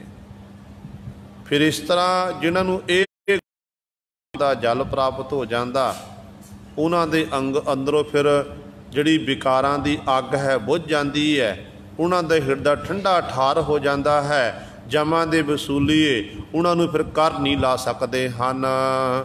ਕਾਇਆ ਹੰਸ ਪ੍ਰੀਤ ਬਹੁ ਧਾਰੀ, ਉਹ ਜੋਗੀ ਪੁਰਖ ਉਹ ਸੁੰਦਰ ਨਾਰੀ। ਧੰਨ ਧੰਨ ਸਤਿਗੁਰੂ ਸ਼੍ਰੀ ਗੁਰੂ ਨਾਨਕ ਦੇਵ ਮਹਾਰਾਜ ਜੀ ਅਗਲੇ ਪਦੇ ਵਿੱਚ ਬਖਸ਼ਿਸ਼ ਕਰਦੇ ਨੇ। ਕਾਇਆ ਹੰਸ ਜੀਵ ਕੀ ਹੈ? ਇੱਕ ਹੰਸ ਦੀ ਨਿਆਈ ਹੈ। ਸਰੀਰ ਜਿਹੜੀ ਸਾਡੀ ਇਹ ਕਾਇਆ ਹੈ, ਇੱਕ ਇਸਤਰੀ ਦੀ ਨਿਆਈ ਸਾਡਾ ਸਰੀਰ ਹੈ, ਚਾਹੇ ਪੁਰਸ਼ ਹੈ ਚਾਹੇ ਇਸਤਰੀ ਹੈ, ਆਪਾਂ ਸਾਰੀਆਂ ਉਸ ਮਾਲਕ ਦੀਆਂ ਇਸਤਰੀ ਨੇ ਅਸਲ ਵਿੱਚ। ਕਹਿੰਦੇ ਜੀਵ ਰੂਪੀ ਹੰਸ ਨੂੰ ਪਰਮਾਤਮਾ ਨੇ ਸੰਸਾਰ ਵਿੱਚ ਭੇਜਿਆ ਕਾਇਆ ਸਰੀਰ ਦੇ ਕੇ। ਕਹਿੰਦੇ ਨੇ ਇਸ ਸਰੀਰ ਦੇ ਨਾਲ ਇੰਨਾ ਕਹਿੰਦੇ ਪ੍ਰੀਤ ਬਹੁਤ ਧਾਰੀ, ਜੀਵ ਨੇ ਇੰਨਾ ਪ੍ਰੇਮ ਕਰ ਲਿਆ, ਇੰਨੀ ਪ੍ਰੀਤੀ ਪਾ ਲਈ, ਜਿਸ ਕਰਤੇ ਵਾਹਿਗੁਰੂ ਨੇ ਪੈਦਾ ਕੀਤਾ ਨਾ, ਜਿਹਨੇ ਭੇਜਿਆ ਸੰਸਾਰ ਵਿੱਚ, ਉਹਨੂੰ ਭੁੱਲ ਹੀ ਗਿਆ। ਮੇਰ ਤੇਰ ਵਿੱਚ ਹੀ ਲੱਗ ਗਿਆ ਸਾਰੀ ਉਮਰ। ਮੇਰਾ ਸਰੀਰ, ਮੇਰਾ ਆ, ਇਸ ਤਰ੍ਹਾਂ ਇਸੇ ਸਰੀਰ ਤੋਂ ਅੱਗੇ ਫਿਰ ਕਈ ਸਰੀਰ ਬਣ ਗਏ। ਪੁੱਤਰ ਧੀਆਂ ਵਾਲਾ ਹੋ ਗਿਆ, ਤੇ ਗਾਂ ਪੋਤੇ ਪੜੋਤਿਆਂ ਵਾਲਾ ਹੋ ਗਿਆ, ਦੋਤਿਆਂ ਵਾਲਾ ਹੋ ਗਿਆ, ਇਹ ਪਰਿਵਾਰ ਵੱਧਦਾ ਗਿਆ। ਤੇ ਪਾਤਸ਼ਾਹ ਕਹਿੰਦੇ ਉਸ ਸਰੀਰ ਦੇ ਨਾਲ ਜਿਹੜੀ ਪਰਮਾਤਮਾ ਦੀ ਪੈਦਾ ਕੀਤੀ ਹੋਈ ਇਹ ਸਰੀਰ ਕਾਇਆ, ਕਹਿੰਦੇ ਇਹਦੇ ਨਾਲ ਜੀਵ ਰੂਪੀ ਹੰਸ ਕਹਿੰਦਾ ਬੜਾ ਪ੍ਰੀਤੀ ਕਰਦਾ ਹੈ। ਪਰ ਇਹਨੂੰ ਇਹ ਨਹੀਂ ਪਤਾ ਉਹ ਜੋਗੀ ਪੁਰਖ ਉਹ ਸੁੰਦਰ ਨਾਰੀ। ਜੀਵ ਇੱਕ ਜੋਗੀ ਪੁਰਖ ਦੀ ਨਿਆਈ ਹੈ। ਜੀਵ ਇੱਕ ਯੋਗੀ ਪੁਰਖ ਜੋ ਜੁੜਿਆ ਹੋਇਆ ਸੀ। ਜਦੋਂ ਮਾਲਕ ਦੀ, ਜਦੋਂ ਮਾਤਾ ਦੇ ਗਰਭ ਜੀਵ ਦਾ ਸਰੀਰ ਬਣ ਰਿਹਾ ਸੀ ਨਾ, ਉਦੋਂ ਜੀਵ ਦੀ ਸੁਰਤੀ ਜੁੜੀ ਹੋਈ ਸੀ। ਜੋਗੀ ਕਿਹਨੂੰ ਆਖਿਆ ਜਾਂਦਾ? ਜਿਹੜਾ ਜੁੜਿਆ ਹੋਵੇ, ਜਿਹੜਾ ਇਹ ਜਿਹਦਾ ਧਿਆਨ ਬਿਲਕੁਲ ਕੇਂਦਰਿਤ ਹੋਵੇ। ਤੇ ਜੀਵ ਜੋਗੀ ਪੁਰਖ ਹੈ। ਕਹਿੰਦੇ ਜਿਹੜਾ ਸਰੀਰ ਹੈ ਇਹ ਸੁੰਦਰ ਨਾਰੀ ਇਸਤਰੀ ਦੀ ਨਿਆਈ ਹੈ, ਕਿਉਂਕਿ ਹਰ ਸਮੇਂ ਸਰੀਰ ਦੀ ਸੰਭਾਲ ਕਰਨੀ, ਇਹਦੇ ਵਿੱਚ ਲੱਗੇ ਰਹਿਣਾ। ਇਸ ਤਰ੍ਹਾਂ ਕਹਿੰਦੇ ਨੇ ਉਹ ਜੋਗੀ ਪੁਰਖ ਪਰਮਾਤਮਾ ਦਾ, ਕਹਿੰਦੇ ਜੀਵ ਜਿਹੜਾ ਪੈਦਾ ਕਰਦੇ ਇਹ ਜੋਗੀ ਪੁਰਖ ਦੇ ਜੁੜਿਆ ਹੋਇਆ। ਪਰ ਜਦੋਂ ਸਰੀਰ ਮਿਲਦਾ, ਕਹਿੰਦੇ ਸੁੰਦਰ ਨਾਰੀ ਵਿੱਚ ਜਿਵੇਂ ਪਤੀ ਪਤਨੀ ਦਾ ਪਿਆਰ ਹੁੰਦਾ, ਪੁਰਸ਼ ਤੇ ਇਸਤਰੀ ਦਾ ਪਿਆਰ ਹੈ। ਜੀਵ ਕਈ ਵਾਰੀ ਇਸ ਤਰ੍ਹਾਂ ਗਲਤਾਨ ਹੋ ਜਾਂਦਾ ਕਿ ਜੀਵ ਨੂੰ ਪਤਾ ਨਹੀਂ ਲੱਗਦਾ ਕਿ ਮੈਂ ਕੀ ਕਰ ਰਿਹਾ। ਤੇ ਇਸ ਤਰ੍ਹਾਂ ਕਹਿੰਦੇ ਮਨ ਨੂੰ ਆਪਣੀ ਕਾਇਆ ਦੇ ਨਾਲ ਇੱਕ ਇਸਤਰੀ ਵਾਂਗ ਕਹਿੰਦੇ ਪ੍ਰੇਮ ਕਰਦਾ ਜੀਵ। ਤੇ ਸਰੀਰ ਸਾਡਾ ਇੱਕ ਸੁੰਦਰ ਨਾਰੀ ਦੀ ਨਿਆਈ ਹੈ। ਤੇ ਕਹਿੰਦੇ ਹਾਲਤ ਕਿਹੋ ਜਿਹੀ ਹੋ ਗਈ? ਤੇ ਪਾਤਸ਼ਾਹ ਅਗਲੀ ਪੰਕਤੀ 'ਚ ਬਖਸ਼ਿਸ਼ ਕਰਦੇ ਹਨ। ਅਹਨਿਸ ਭੋਗੈ ਚੋਜ ਬਿਨੋਦੀ, ਉੱਠ ਚਲਤੈ ਮਤਾ ਨ ਕੀਨਾ ਹੈ। ਦਿਨ ਰਾਤ ਕਹਿੰਦੇ ਸਰੀਰ ਰੂਪੀ ਜਿਹੜੀ ਇਸਤਰੀ ਹੈ, ਇਹਦੇ ਰਾਹੀਂ ਕਹਿੰਦੇ ਨੇ ਅਹਨਸ ਦਿਨ ਰਾਤ ਕਹਿੰਦੇ ਅਨੇਕਾਂ ਪ੍ਰਕਾਰ ਦੇ ਕਹਿੰਦੇ ਭੋਗ ਰਿਹਾ ਹੈ, ਚੋਜ ਕਰ ਰਿਹਾ ਹੈ, ਕੌਤਕ ਕਰ ਰਿਹਾ ਹੈ। ਕਹਿੰਦੇ ਇਹਦੇ ਵਿੱਚ ਹੀ ਗਲਤਾਨ ਹੋ ਗਿਆ, ਇਹਦੇ ਵਿੱਚ ਹੀ ਮਸਤ ਹੋ ਗਿਆ। ਤੇ ਪਾਤਸ਼ਾਹ ਕਹਿੰਦੇ ਪਰ ਜਦੋਂ ਸਮਾਂ ਆਉਣਾ ਨਾ ਸੰਸਾਰ ਤੋਂ ਜਾਣ ਦਾ, ਜਦੋਂ ਜੀ ਸਾਰੀ ਉਮਰ ਕਹਿੰਦੇ ਸਰੀਰ ਦੇ ਨਾਲ ਮੋਹ ਰਿਹਾ, ਜਿੰਨੇ ਵੀ ਸਵਾਸ ਮਿਲੇ, ਕਿਸੇ ਨੂੰ 15 ਸਾਲ 20 ਸਾਲ 50 ਸਾਲ 70 ਸਾਲ 100 ਸਾਲ ਜਿੰਨੇ ਵੀ ਮਿਲੇ ਨੇ, ਇਸ ਸਰੀਰ ਨਾਲ ਹੀ ਮੋਹ ਰਿਹਾ। ਪਰ ਜਦੋਂ ਕਹਿੰਦੇ ਸੰਸਾਰ ਤੋਂ ਜਾਣ ਦਾ ਸਮਾਂ ਹੋ ਗਿਆ, ਉੱਠ ਚੱਲਤਾ ਮਤਾ ਨਾ ਕੀਨਾ ਹੈ, ਸੰਸਾਰ ਤੋਂ ਕੂਚ ਕਰ ਗਿਆ। ਕਹਿੰਦੇ ਉਦੋਂ ਸਰੀਰ ਨਾਲ ਕੋਈ ਸਲਾਹ ਮਸ਼ਵਰਾ ਨਹੀਂ ਕੀਤਾ ਮੈਂ ਜਾ ਰਿਹਾ ਹਾਂ। ਉਦੋਂ ਨਹੀਂ ਸਲਾਹ ਮਸ਼ਵਰਾ ਹੁੰਦਾ, ਉਦੋਂ ਤਾਂ ਬੁਲਾਵਾ ਆ ਜਾਂਦਾ। ਜਿਹੜੇ ਜਮ ਨੇ ਉਹ ਦਸਤਕ ਦਿੰਦੇ ਨੇ, ਮੌਤ ਦਰਵਾਜ਼ਾ ਖੜਕਾਉਂਦੀ ਹੈ ਤੇ ਸਾਹਮਣੇ ਦਿਖਾਈ ਦਿੰਦੀ ਹੈ, ਤੇ ਸਰੀਰ ਸਭ ਕੁਝ ਭੁੱਲ ਜਾਂਦਾ। ਸਰੀਰ ਕੀ ਹੈ? ਉਦੋਂ ਸਾਹਮਣੇ ਉਹੀ ਦਿਖਾਈ ਦਿੰਦੇ ਨੇ। ਕਹਿੰਦੇ ਉਦੋਂ ਫਿਰ ਕਹਿੰਦੇ ਜਿਹਦੇ ਰਾਹੀਂ ਜਿਹਦੇ ਨਾਲ ਸਾਰੀ ਉਮਰ ਲੱਗਿਆ ਰਿਹਾ, ਹਰ ਸਮੇਂ ਸਰੀਰ ਦੀ ਪਾਲਣਾ ਪੋਸ਼ਣਾ ਵਿੱਚ ਲੱਗਿਆ ਰਿਹਾ, ਇਹਦੀ ਸੰਭਾਲ ਕਰਦਾ ਰਿਹਾ। ਇਹਦਾ ਮਤਲਬ ਇਹ ਨਹੀਂ ਕਿ ਆਪਾਂ ਸਰੀਰ ਦੀ ਸੰਭਾਲ ਨਹੀਂ ਕਰਨੀ ਹੈ। ਗੁਰੂ ਪਾਤਸ਼ਾਹ ਕਹਿੰਦੇ ਸਰੀਰ ਦਿੱਤਾ ਪਰਮਾਤਮਾ ਨੇ, ਇਸ ਸਰੀਰ ਦੇ ਰਾਹੀਂ ਕਮਾਈ ਕਰਨਾ ਕਰ, ਨਾਮ ਦੀ ਕਮਾਈ। ਇਸ ਸਰੀਰ ਦੇ ਰਾਹੀਂ ਚੰਗੇ ਕਰਮ ਕਰ, ਕਿਉਂਕਿ ਸਤਿਗੁਰੂ ਨੇ ਸਰੀਰ ਨੂੰ ਵੀ ਆਖਣਾ ਕੀਤਾ। ਆਪਾਂ ਰੋਜ਼ਾਨਾ ਪੜ੍ਹਦੇ ਹਾਂ ਪਾਤਸ਼ਾਹ ਦੇ ਬਚਨ। ਸਤਿਗੁਰੂ ਕਹਿੰਦੇ ਜਦੋਂ ਮਾਲਕ ਦੀ ਦਰਗਾਹ ਵਿਖੇ ਤੂੰ ਜਾਵੇਗਾ ਨਾ, ਇਹ ਜੀਵ ਤੈਨੂੰ ਸਵਾਲ ਕੀਤੇ ਜਾਣਗੇ, ਤੈਨੂੰ ਪੁੱਛਿਆ ਜਾਵੇਗਾ। ਆਪਾਂ ਰੋਜ਼ਾਨਾ ਪੜ੍ਹਦੇ ਹਾਂ ਕਿ ਇਹ ਸਰੀਰਾ ਮੇਰਿਆ ਇਸ ਜਗ ਮਹਿ ਆਏ ਕੈ, ਕਿਆ ਤੁਧ ਕਰਮ ਕਮਾਇਆ। ਕਿ ਕਰਮ ਕਮਾਇਆ ਤੁਧ ਸਰੀਰਾ, ਜਾ ਤੂੰ ਜਗ ਮਹਿ ਆਇਆ। ਜਿਨ ਹਰ ਤੇਰਾ ਰਚਨ ਰਚਿਆ, ਸੋ ਹਰ ਮਨ ਨਾ ਵਸਾਇਆ। ਜਿਹਨੇ ਤੇ ਰਚਨਾ ਕੀਤੀ, ਜਿਹਨੇ ਤੈਨੂੰ ਬਣਾਉਣਾ ਕੀਤਾ, ਉਸ ਵਾਹਿਗੁਰੂ ਨੂੰ ਮਨ ਵਿੱਚ ਨਹੀਂ ਵਸਾਉਣਾ ਕੀਤਾ। ਜਿਨ ਹਰ ਤੇਰਾ ਰਚਨ ਰਚਿਆ, ਸੋ ਹਰ ਮਨ ਨਾ ਵਸਾਇਆ। ਗੁਰ ਪ੍ਰਸਾਦੀ ਹਰ ਮਨ ਵਸਿਆ, ਪੂਰਬ ਲਿਖਿਆ ਪਾਇਆ। ਕਹਿ ਨਾਨਕ ਇਹੋ ਸਰੀਰ ਪ੍ਰਵਾਨ ਹੋਆ, ਜਿਨ ਸਤਿਗੁਰ ਸਿਉ ਚਿਤ ਲਾਇਆ। ਉਹ ਸਰੀਰ ਪ੍ਰਵਾਨ ਹੁੰਦਾ ਮਾਲਕ ਦੇ ਦਰ ਤੇ, ਜਿਸ ਸਰੀਰ ਦੇ ਰਾਹੀਂ ਜੀਵ ਨੇ ਉਸ ਮਾਲਕ ਦੇ ਵਿੱਚ ਆਪਣੇ ਚਿੱਤ ਨੂੰ ਜੋੜ ਲਿਆ, ਧਿਆਨ ਕੇਂਦਰਿਤ ਕਰ ਲਿਆ। ਸਰੀਰ ਦੀ ਪਾਲਣਾ ਪੋਸ਼ਣਾ ਸਮੇਂ ਸਮੇਂ ਅਨੁਸਾਰ ਸਰੀਰ ਨੂੰ ਖੁਰਾਕ ਦੇਣੀ ਹੈ। ਪਰ ਇਹ ਨਹੀਂ ਕਿ ਪੇਟ ਭਰਿਓ ਪਸ਼ੂਆ ਜਿਉ ਸੋਏ, ਮਾਨੁੱਖ ਜਨਮ ਹੈ ਹਾਰਿਓ। ਇਹੋ ਜਿਹੇ ਹਾਲਾਤ ਨਹੀਂ ਬਣਾਉਣੇ। ਭੋਜਨ ਪ੍ਰਸ਼ਾਦਾ ਛਕਣਾ ਅਤੇ ਛਕ ਕੇ ਮਾਲਕ ਦਾ ਧੰਨਵਾਦ ਕਰਨਾ, ਸ਼ੁਕਰ ਕਰਨਾ ਕਿ ਮੇਰੇ ਮਾਲਕਾ ਤੇਰਾ ਧੰਨਵਾਦ ਹੈ, ਤੈਂ ਮੇਰੇ ਸਰੀਰ ਨੂੰ ਚਲਾਉਣ ਵਾਸਤੇ ਤੈਂ ਮੈਨੂੰ ਇਹ ਖੁਰਾਕ ਭੋਜਨ ਦੇਣਾ ਕੀਤਾ, ਪ੍ਰਸ਼ਾਦਾ ਦੇਣਾ ਕੀਤਾ ਹੈ। ਇਸ ਕਰਕੇ ਪਾਤਸ਼ਾਹ ਉਹਨਾਂ ਮਨਮੁੱਖਾਂ ਜੀਵਾਂ ਦੀ ਗੱਲ ਕਰਦੇ ਨੇ। ਕਹਿੰਦੇ ਜਿਸ ਸਰੀਰ ਦੇ ਰਾਹੀਂ ਨਿਤਾ ਪ੍ਰਤੀ ਤੂੰ ਨੇਕਾਂ ਪ੍ਰਕਾਰ ਦੇ ਭੋਗ ਵਿਲਾਸ ਕੀਤੇ, ਇਹਦੇ ਵਿੱਚ ਹੀ ਗਲਤਾਨ ਰਿਹਾ। ਜਦੋਂ ਕਹਿੰਦੇ ਸਮਾਂ ਆ ਗਿਆ ਨਾ ਸੰਸਾਰ ਤੋਂ ਜਾਣ ਦਾ, ਕਹਿੰਦੇ ਫਿਰ ਇਸ ਸਰੀਰ ਨਾਲ ਕੋਈ ਸਲਾਹ ਮਸ਼ਵਰਾ ਨਹੀਂ ਕੀਤਾ। ਉੱਠ ਚੱਲਤਾ ਮਤਾ ਨਾ ਕੀਨਾ, ਕੋਈ ਮਸ਼ਵਰਾ ਨਹੀਂ ਲੈਣਾ ਕੀਤਾ। ਕਹਿੰਦੇ ਉਦੋਂ ਫਿਰ ਚੱਲ ਇੱਥੋਂ ਸੰਸਾਰ ਤੋਂ ਚਲਿਆ ਗਿਆ। ਉਹ ਜਿੰਦ ਜਿਹੜੀ ਹੈ ਉਹ ਨਿਕਲ ਜਾਂਦੀ ਹੈ, ਉਹ ਜਿੰਦ ਨੂੰ ਕੱਢ ਕੇ ਲਿਆ ਜਾਂਦਾ, ਪਰਮਾਤਮਾ ਲੈ ਜਾਂਦਾ ਹੈ। ਇਸ ਕਰਕੇ ਫਿਰ ਉਦੋਂ ਕੋਈ ਸਲਾਹ ਮਸ਼ਵਰਾ ਨਹੀਂ ਹੁੰਦਾ। ਅੰਤ ਵੇਲੇ ਇਸ ਸਰੀਰ ਨੂੰ ਛੱਡ ਕੇ ਜਾਣਾ ਹੀ ਪੈਂਦਾ ਹੈ। ਸ੍ਰਿਸ਼ਟ ਉਪਾਏ ਰਹੇ ਪ੍ਰਭ ਸਾਜੈ, ਪੌਣ ਪਾਣੀ ਬੈ ਸੰਤਰ ਗਾਜੈ। ਗੁਰੂ ਪਾਤਸ਼ਾਹ ਜੀ ਅਗਲੇ ਪਦੇ ਵਿੱਚ ਬਖਸ਼ਿਸ਼ ਕਰਦੇ ਨੇ। ਕਹਿੰਦੇ ਵਾਹਿਗੁਰੂ ਨੇ ਜਦੋਂ ਸ੍ਰਿਸ਼ਟੀ ਉਪਾਈ, ਮਨ ਵਿੱਚ ਸੰਕਲਪ ਪੈਦਾ ਕੀਤਾ ਕਿ ਇੱਕ ਤੋਂ ਮੈਂ ਬਹੁਤੇ ਰੂਪ ਹੋਵਾਂ, ਅਤੇ ਵਾਹਿਗੁਰੂ ਨੇ ਸ੍ਰਿਸ਼ਟੀ ਨੂੰ ਸਾਜਣ ਵਾਸਤੇ ਪ੍ਰਭੂ ਪਰਮਾਤਮਾ ਨੇ ਐਸਾ ਪਸਾਰਾ ਫੈਲਾਇਆ, ਐਸੀ ਖੇਡ ਵਰਤਾਈ। ਕਹਿੰਦੇ ਨੇ ਪੌਣ ਪਾਣੀ ਬੈ ਸੰਤਰ ਗਾਜੈ, ਪੰਜ ਤੱਤ, ਪੌਣ ਹਵਾ ਪਾਣੀ ਜਲ ਬੈਸੰਤਰ ਅੱਗ ਧਰਤੀ ਅਰ ਆਕਾਸ਼, ਇਹ ਪੰਜ ਤੱਤ ਨੇ। ਕਹਿੰਦੇ ਨਾ ਪੰਜਾਂ ਤੱਤਾਂ ਨੂੰ ਇੱਕ ਥਾਂ 'ਤੇ ਇਕੱਤਰ ਕਰ ਦਿੱਤਾ। ਇੱਕ ਥਾਂ 'ਤੇ ਇਕੱਤਰ ਕਰਕੇ ਫਿਰ ਜੀਵਾਂ ਦੇ ਸਰੀਰ ਬਣਾ ਦਿੱਤੇ। ਸਰੀਰ ਕਿ ਇਹ ਨਹੀਂ ਕਿ ਮਨੁੱਖ ਬਣਾ ਦਿੱਤਾ। ਜਿੰਨੇ ਵੀ ਪਸ਼ੂ ਪੰਛੀ ਇਤਿਆਦਿਕ ਨੇ, ਇਹ ਸਾਰੇ ਪੰਜਾਂ ਤੱਤਾਂ ਦੇ ਨਾਲ ਹੀ ਬਣੇ ਨੇ। ਗੁਰੂ ਸਵਾਰੇ ਪੰਜਾਂ ਤੱਤਾਂ ਦੇ ਨਾਲ ਬਣਦੇ ਨੇ, ਅਤੇ ਜਦੋਂ ਸਰੀਰ ਖਤਮ ਹੁੰਦੇ ਨੇ ਪੰਜਾਂ ਤੱਤਾਂ ਦੇ ਵਿੱਚ ਹੀ ਜਾ ਕੇ ਇਹ ਸਮਾ ਜਾਂਦੇ ਨੇ।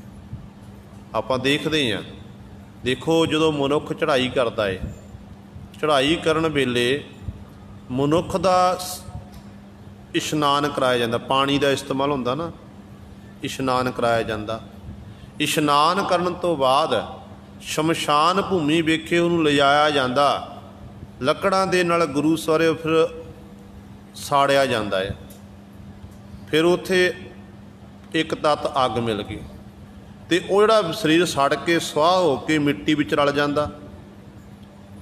ਅਤੇ ਤੇ ਮਿੱਟੀ ਵਿੱਚੋਂ ਮਿੱਟੀ ਦਾ ਰੂਪ ਧਰਤੀ ਵਿੱਚ ਮਿਲ ਗਿਆ ਤਤ ਇੱਕ। ਤੇ ਜਿਹੜਾ ਗੁਰੂ ਸੇ ਹਵਾ ਚੱਲਦੀ ਹੈ, ਹਵਾ ਦੇ ਨਾਲ ਫਿਰ ਉਹ ਆਕਾਸ਼ ਵੱਲ ਨੂੰ ਉੱਡਦਾ ਧੂੰਆਂ, ਤੇ ਧੂੰਆਂ ਜਾ ਕੇ ਫਿਰ ਆਕਾਸ਼ ਦੇ ਵਿੱਚ ਜਾ ਕੇ ਮਿਲ ਜਾਂਦਾ। ਇਸ ਤਰ੍ਹਾਂ ਪੰਜਾਂ ਤੱਤਾਂ ਵਿੱਚੋਂ ਪੈਦਾ ਹੋਇਆ ਤੇ ਪੰਜਾਂ ਦੇ ਵਿੱਚ ਹੀ ਅਖੀਰ ਵੇਲੇ ਲੀਨ ਹੋ ਜਾਂਦਾ ਹੈ। ਇਸ ਕਰਕੇ ਪਾਤਸ਼ਾਹ ਕਹਿੰਦੇ ਨੇ ਉਸ ਮਾਲਕ ਨੇ ਪੌਣ ਪਾਣੀ ਬੈਸੰਤਰ ਗਾਜੈ। ਇੱਕ ਤੋਂ ਬੂਤੇ ਰੂਪ ਹੋਣ ਵਾਸਤੇ ਪੰਜਾਂ ਤੱਤਾਂ ਦੇ ਰਾਹੀਂ ਕਹਿੰਦੇ ਇਸ ਤਰ੍ਹਾਂ ਇਹ ਸਰੀਰ ਬਣਾ ਦਿੱਤੇ, ਜੀਵਾਂ ਨੂੰ ਪੈਦਾ ਕੀਤਾ। ਮਨੁਆ ਡੋਲੈ ਦੂਤ ਸੰਗਤ ਮਿਲ, ਸੋ ਪਾਏ ਜੋ ਕਿਛ ਕੀਨਾ ਹੈ। ਮਨੁਆ ਮਨ, ਜੀਵ ਡੋਲਦਾ ਦੂਤ ਸੰਗਤ ਵਿੱਚ। ਜਦੋਂ ਸੰਸਾਰ ਤੋਂ ਯਾਤਰਾ ਕਰਕੇ ਜੀਵ ਕਹਿੰਦੇ ਨੇ ਫਿਰ ਜਦੋਂ ਕੂਚ ਕਰਦਾ ਜਾਂਦਾ ਸੰਸਾਰ ਤੋਂ, ਸਾਹਮਣੇ ਕਹਿੰਦੇ ਦੂਤ ਲੈਣ ਵਾਸਤੇ ਆਉਂਦੇ ਨਾ, ਜਦੋਂ ਦੂਤਾਂ ਨੂੰ ਦੇਖਦਾ, ਦੂਤਾਂ ਦੀ ਸੰਗਤ ਪ੍ਰਾਪਤ ਹੁੰਦੀ ਹੈ, ਉਦੋਂ ਫਿਰ ਜੀਵ ਡੋਲਦਾ, ਡਰਦਾ ਹੈ ਉਹਨਾਂ ਪਾਸੋਂ। ਪਰ ਪਾਤਸ਼ਾਹ ਕਹਿੰਦੇ ਸੋ ਪਾਏ ਜੋ ਕੁਛ ਕੀਨਾ ਹੈ। ਕਹਿੰਦੇ ਭਾਈ ਜੋ ਤੈਂ ਕੀਤਾ ਨਾ ਉਹ ਤੈਨੂੰ ਪ੍ਰਾਪਤ ਹੋਣਾ। ਜੇ ਚੰਗੇ ਕੰਮ ਕਰਦਾ, ਨਾਮ ਜਪਦਾ, ਬੰਦਗੀ ਕਰਦਾ, ਤੇ ਤੈਨੂੰ ਫਿਰ ਪਰਮਾਤਮਾ ਨੇ ਆਪਣੇ ਪਿਆਰੇ ਭੇਜਣੇ ਸਨ ਲੈਣ ਵਾਸਤੇ। ਤੇਰਾ ਸਤਿਕਾਰ ਹੋਣਾ ਸੀ ਇਸ ਲੋਕ ਦੇ ਵਿੱਚ ਹੀ, ਪਰਲੋਕ ਦੇ ਵਿੱਚ ਵੀ। ਹੁਣ ਤੂੰ ਸੰਸਾਰ ਤੋਂ ਕੂਚ ਕਰਕੇ ਜਾ ਰਿਹਾ, ਜਿਹੋ ਜਿਹਾ ਤੈਂ ਕਰਮ ਕੀਤਾ ਉਹਦੇ ਮੁਤਾਬਕ ਤੈਨੂੰ ਸਜ਼ਾਵਾਂ ਮਿਲਣੀਆਂ ਨੇ। ਜਿਵੇਂ ਸੰਸਾਰ ਵਿੱਚ ਵਿਚਰਦਿਆਂ ਕੋਈ ਮਨੁੱਖ ਗਲਤੀ ਕਰੇ, ਚੋਰ ਨੇ ਚੋਰੀ ਕੀਤੀ ਤੇ ਚੋਰੀ ਕਰਨ ਤੋਂ ਬਾਅਦ ਗੁਰੂ ਸਵਾਰੇ ਵਿੱਚ ਪਕੜਿਆ ਜਾਂ ਉਹਨੂੰ ਸਜ਼ਾ ਦਿੱਤੀ ਜਾਂਦੀ ਹੈ, ਉਹਨੂੰ ਜੇਲ੍ਹ ਵਿੱਚ ਪਾਇਆ ਜਾਂਦਾ। ਤੇ ਪੁਰਾਣੇ ਸਮਿਆਂ ਦੇ ਵਿੱਚ ਚੋਰ ਚੋਰੀ ਕਰਦੇ ਸਨ, ਉਹਨਾਂ ਨੂੰ ਸੂਲੀ ਉੱਤੇ ਚਾੜ੍ਹਿਆ ਜਾਂਦਾ। ਅਨੇਕਾਂ ਪ੍ਰਕਾਰ ਦੀਆਂ ਸਜ਼ਾਵਾਂ ਦਿੱਤੀ ਜਾਂਦੀਆਂ ਨੇ। ਤੇ ਇਸੇ ਤਰ੍ਹਾਂ ਮਾਲਕ ਦੀ ਦਰਗਾਹ ਵਿਖੇ ਸਜ਼ਾਵਾਂ ਮਿਲਦੀਆਂ ਨੇ।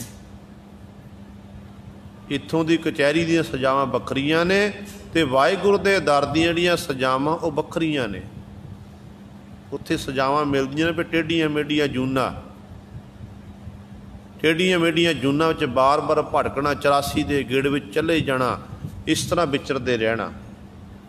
ਪਰ ਜਿਹੜੇ ਨਾਮ ਜਪਦੇ, ਬੰਦਗੀ ਕਰਦੇ ਹਨ, ਉਹਨਾਂ ਦੇ ਉੱਤੇ ਵਾਹਿਗੁਰੂ ਦੀ ਬਖਸ਼ਿਸ਼ ਹੁੰਦੀ ਹੈ। ਉਹ ਗੁਰੂ ਸਵਾਰੇ ਫਿਰ ਮੁਕਤ ਹੋ ਜਾਂਦੇ ਨੇ। ਉਹਨਾਂ ਨੂੰ ਜਿਹੜੇ ਹੈ ਜੰਮ ਨਹੀਂ ਲੈਣਾ ਆਉਂਦੇ, ਉਹਨਾਂ ਨੂੰ ਪ੍ਰਭੂ ਪਰਮਾਤਮਾ ਆਪਣੇ ਫਰਿਸ਼ਤੇ ਭੇਜਦੇ ਲੈਣ ਵਾਸਤੇ। ਤੇ ਸਤਿਗੁਰੂ ਇੱਥੇ ਮਨਮੁਖ ਜੀਵ ਦੀ ਗੱਲ ਕਰਦੇ ਨੇ। ਕਹਿੰਦੇ ਐ ਭਾਈ, ਐ ਜੀਵ ਜੋ ਕਹਿੰਦੇ ਜਦੋਂ ਜੂਤਾਂ ਨੂੰ ਸਾਹਮਣੇ ਤੂੰ ਦੇਖਦਾ ਤੂੰ ਤਾਂ ਤੇਰਾ ਮਨ ਡੋਲਦਾ, ਤੂੰ ਡੋਲਦਾ, ਡਰਦਾ ਹੈ। ਪਰ ਕਹਿੰਦੇ ਸੱਚ ਜਾਣੀ ਸੋ ਪਾਏ ਉਹੀ ਤੈਂ ਪ੍ਰਾਪਤ ਕਰਨਾ ਜੋ ਕੁ ਸ਼ਕੀਨਾ ਹੈ, ਜੋ ਤਾਂ ਆਪਣੇ ਜੀਵਨ ਕਾਲ ਵਿੱਚ ਕੀਤਾ ਹੈ।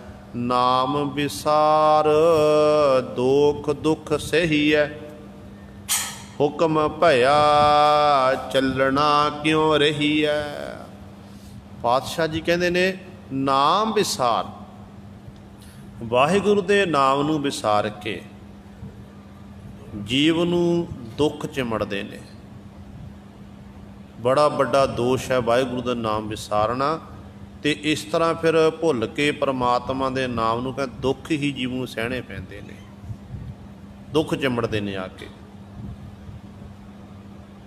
ਸਤਿਗੁਰੂ ਜੀ 12 ਮਹਾਨਾਮੇ ਬਾਣੀ ਵਿੱਚ ਬਚਨ ਕਰਦੇ ਨੇ ਨਾ ਕਿ ਕਿਰਤ ਕਰਮ ਕੇ ਵਿਛੜੇ ਕਰ ਕਿਰਪਾ ਮਿਲ ਹੋ ਰਾਮ, ਚਾਰ ਕੁੰਟ ਦਹਿ ਦਿਸ ਭ੍ਰਮੇ ਥਕ ਆਏ ਪ੍ਰਭ ਕੀ ਸ਼ਾਮ, ਧੇਨ ਦੁਧੈ ਤੇ ਬਾਹਰੀ ਕਿਤਨ ਆਵੈ ਕਾਮ, ਜਲ ਬਿਨ ਸਾਹ ਕੁਮਲਾਵਤੀ ਉਪਜੈ ਨਾਹੀ ਦਾਮ, ਹਰ ਨਾਹ ਨ ਮਿਲੀਐ ਸਾਜਨੈ ਕਤ ਪਾਈਐ ਬਿਸਰਾਮ, ਜਿਤ ਕਰ ਹਰ ਕੰਤ ਨ ਪ੍ਰਗਟਈ ਭੱਠ ਨਗਰ ਸੇ ਗ੍ਰਾਮ।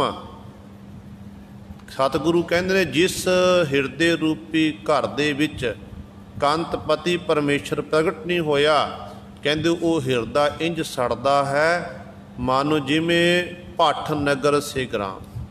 ਜਿਵੇਂ ਗੁਰੂ ਸਵਾਰੇ ਕਿਸੇ ਨਗਰ ਦੇ ਵਿੱਚ ਪਿੰਡ ਤੋਂ ਬਾਹਰ ਜਿਵੇਂ ਭੱਠੇ ਲਾਏ ਹੁੰਦੇ ਨੇ ਨਾ, ਉਹ ਭੱਠਾ ਜਿਹਨੇ ਗੁਰੂ ਸੜਦਾ ਏ, ਉਹਦੀ ਇੱਟਾਂ ਆਵਾ ਲੱਗਿਆ ਹੁੰਦਾ, ਅੱਗ ਵਾਲੀ ਜਾਂਦੀ ਹੈ, ਉਹ ਤਪਦਾ ਪੂਰਾ।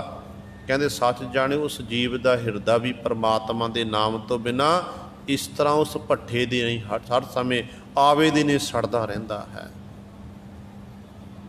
ਸੰਸਾਰ ਵਿੱਚ ਆਇਆ ਹੋਇਆਂ ਸਾਡਾ ਤਾਂ ਸਫਲਾ ਏ ਜੇ ਆਪਾਂ ਸੰਸਾਰ ਵਿੱਚ ਕੋਈ ਕੰਮ ਕੀਤਾ। ਦੇਖੋ ਬੜੀ ਸੁੰਦਰ ਉਦਾਹਰਣ ਪਾਤਸ਼ਾਹ ਨੇ ਦੇਣਾ ਕੀਤੀ ਕਿ ਧੇਨ ਦੁੱਧ ਹੈ ਤੇ ਬਾਹਰੀ ਕਿਤੇ ਨਾ ਆਵੇ ਕਾਂ।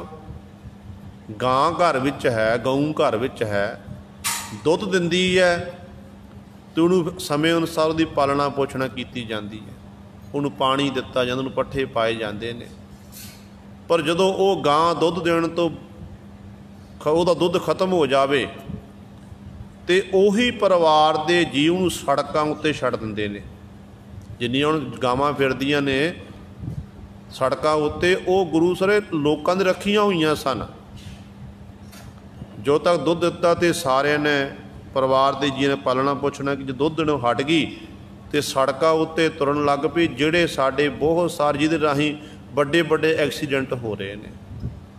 ਅਤੇ ਸਤਿਗੁਰੂ ਨੇ ਉਦਾਹਰਣ ਦੇਣਾ ਕਿ ਜਿਵੇਂ ਕਹਿੰਦੇ ਗਾਂ ਦੁੱਧ ਤੋਂ ਬਿਨਾਂ ਕਿਤੇ ਕੰਮ ਨਹੀਂ ਆਉਂਦੀ ਹੈ, ਇਸੇ ਤਰ੍ਹਾਂ ਇਹ ਜੀਵ ਜਦੋਂ ਤੱਕ ਤੂੰ ਉਸ ਮਾਲਕ ਵਾਹਿਗੁਰੂ ਦਾ ਨਾਮ ਨਹੀਂ ਜਪਦਾ, ਬੰਦਗੀ ਨਹੀਂ ਕਰਦਾ ਵਾਹਿਗੁਰੂ ਦੇ ਨਾਮ ਤੋਂ ਬਿਨਾਂ, ਤੇਰਾ ਵੀ ਸੰਸਾਰ ਵਿੱਚ ਆਇਆ ਵਿਅਰਥ ਹੀ ਹੈ, ਤੂੰ ਵੀ ਕਿਸੇ ਕੰਮ ਦਾ ਨਹੀਂ ਹੈ, ਕਿਸੇ ਕੰਮ ਦਾ ਨਹੀਂ ਹੈ। ਇਸ ਕਰਕੇ ਪਾਤਸ਼ਾਹ ਇੱਥੇ ਬਚਨ ਕਰਦੇ ਨੇ, ਕਹਿੰਦੇ ਭਾਈ ਨਾਮ ਵਿਸਾਰ, ਜਿਹਨਾਂ ਪ੍ਰਭੂ ਦੇ ਨਾਮ ਨੂੰ ਵਿਸਾਰ ਦਿੱਤਾ ਏ, ਦੁੱਖ ਸਹੀ, ਉਹਨੂੰ ਬੜੇ ਦੁੱਖ ਲੱਗਦੇ ਨੇ, ਦੁੱਖ ਸਹਿਣੇ ਪੈਂਦੇ ਨੇ।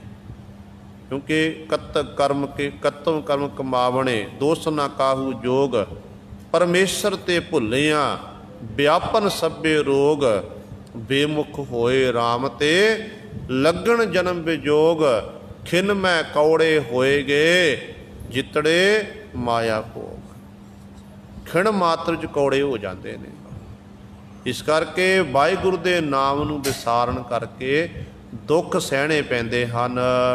ਹੁਕਮ ਭਇਆ ਚੱਲਣਾ ਕਿਉਂ ਰਹੀ ਹੈ। ਕਹਿੰਦੇ ਇਹ ਜੀਵ ਸੰਸਾਰ ਵਿੱਚ ਰਹਿੰਦਾ ਹੋਇਆ ਤੂੰ ਮਾਣ ਕਰਦਾ, ਹੰਕਾਰ ਕਰਦਾ ਏ, ਅਤੇ ਹਰ ਸਮੇਂ ਤੂੰ ਮਾਣ ਵਿੱਚ ਅਫਰਿਆ ਫਿਰਦਾ ਹੈ। ਕਹਿੰਦੇ ਪਰ ਜਦੋਂ ਮਾਲਕ ਦਾ ਹੁਕਮ ਆ ਗਿਆ ਨਾ, ਕਹਿੰਦੇ ਉਦੋਂ ਤੈਨੂੰ ਸੰਸਾਰ ਤੋਂ ਚੱਲਣਾ ਪਵੇਗਾ, ਜਾਣਾ ਪਵੇਗਾ। ਤੂੰ ਕਿਵੇਂ ਰਹਿ ਸਕਦਾ, ਭਾਵ ਨਹੀਂ ਰਹਿ ਸਕਦਾ ਜਦੋਂ ਵਾਹਿਗੁਰੂ ਦਾ ਬੁਲਾਵਾ ਆ ਗਿਆ। ਜਿੰਨੀਆਂ ਮਰਜ਼ੀ ਆਪਾਂ ਕੋਸ਼ਿਸ਼ਾਂ ਕਰ ਲਈਏ ਨਾ, ਤੇ ਜੀਵ ਬਚ ਨਹੀਂ ਸਕਦਾ ਹੈ। ਵਾਹਿਗੁਰੂ ਦੀਆਂ ਖੇਡਾਂ ਨੇ ਬਣੀਆਂ ਹੋਈਆਂ। ਕਿਉਂਕਿ ਜੇਕਰ ਆਪਾਂ ਸੋਚੀਏ, ਕੋਈ ਅਮੀਰ ਪੁਰਸ਼ ਇਹ ਸੋਚੇ ਕਿ ਮੈਂ ਆਪਣੀ ਮਾਇਆ ਨਾਲ, ਧਨ ਸੰਪਦਾ ਦੇ ਨਾਲ ਆਪਣੇ ਆਪ ਨੂੰ ਬਚਾ ਲਵਾਂਗਾ, ਮੈਂ ਮਰਾਂਗਾ ਨਹੀਂ, ਫਿਰ ਸਿਕੰਦਰ ਜੈਸੇ ਬਾਦਸ਼ਾਹ ਨੇ ਮਰਨਾ ਨਹੀਂ ਸੀ ਗੁਰੂ ਸਵਾਰਿਓ। ਸਿਕੰਦਰ ਜੈਸੇ ਵੱਡੇ ਵੱਡੇ ਹਿਟਲਰ ਜੈਸੇ ਚਲੇ ਗਏ, ਜਿਨ੍ਹਾਂ ਨੇ ਵੱਡੇ ਵੱਡੇ ਕਤਲ ਕੀਤੇ, ਉਹ ਵੀ ਉਹਨਾਂ ਨੇ ਜਾਣਾ ਨਹੀਂ ਸੀ। ਇਸ ਕਰਕੇ ਇਹ ਕਰਤੇ ਦਾ ਵਿਧਾਨ ਬਣਿਆ ਹੋਇਆ ਹੈ। ਜਿਹੜਾ ਜਨਮ ਲਿਆ ਉਹਨੇ ਇੱਕ ਦਿਨ ਖਤਮ ਹੋਣਾ ਹੈ, ਵਾਹਿਗੁਰੂ ਨੇ ਲਿਖ ਦਿੱਤਾ ਹੈ ਧੁਰੋਂ ਦਰਗਾਹੋਂ। ਕਹਿੰਦੇ ਭਾਈ ਜਦੋਂ ਹੁਕਮ ਹੋ ਗਿਆ, ਕਹਿੰਦੇ ਫਿਰ ਤਾਂ ਚੱਲਣਾ ਪੈਣਾ, ਛੱਡ ਕੇ ਜਾਣਾ ਪੈਣਾ ਸੰਸਾਰ ਨੂੰ।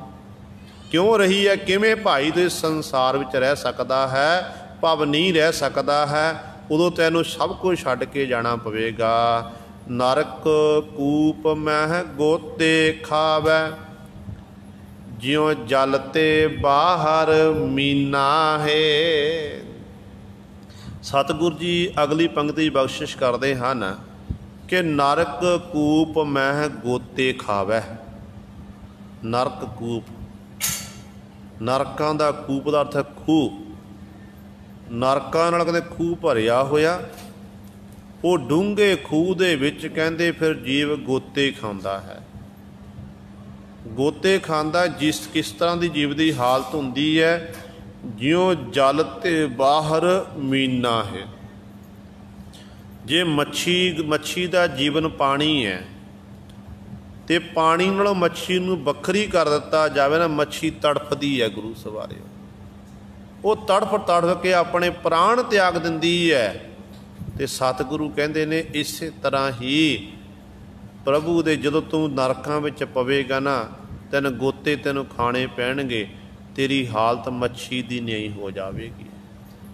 ਤੂੰ ਦਿਨ ਰਾਤ ਤੜਫਦਾ ਰਵੇਗਾ ਅਤੇ ਉਦੋਂ ਤੂੰ ਆਪਣੇ ਆਪ ਉੱਤੇ ਝੂਰੇਗਾ ਕਿ ਮੈਨੂੰ ਇੰਨਾ ਸੋਹਣਾ ਅਮੋਲਕ ਜੀਵਨ ਮਿਲਿਆ ਸੀ, ਜਿਹਨੂੰ ਮੈਂ ਐਵੇਂ ਹੀ ਕੌਡੀਆਂ ਦੇ ਭਾਅ ਅਜਾਈਂ ਗਵਾ ਦਿੱਤਾ।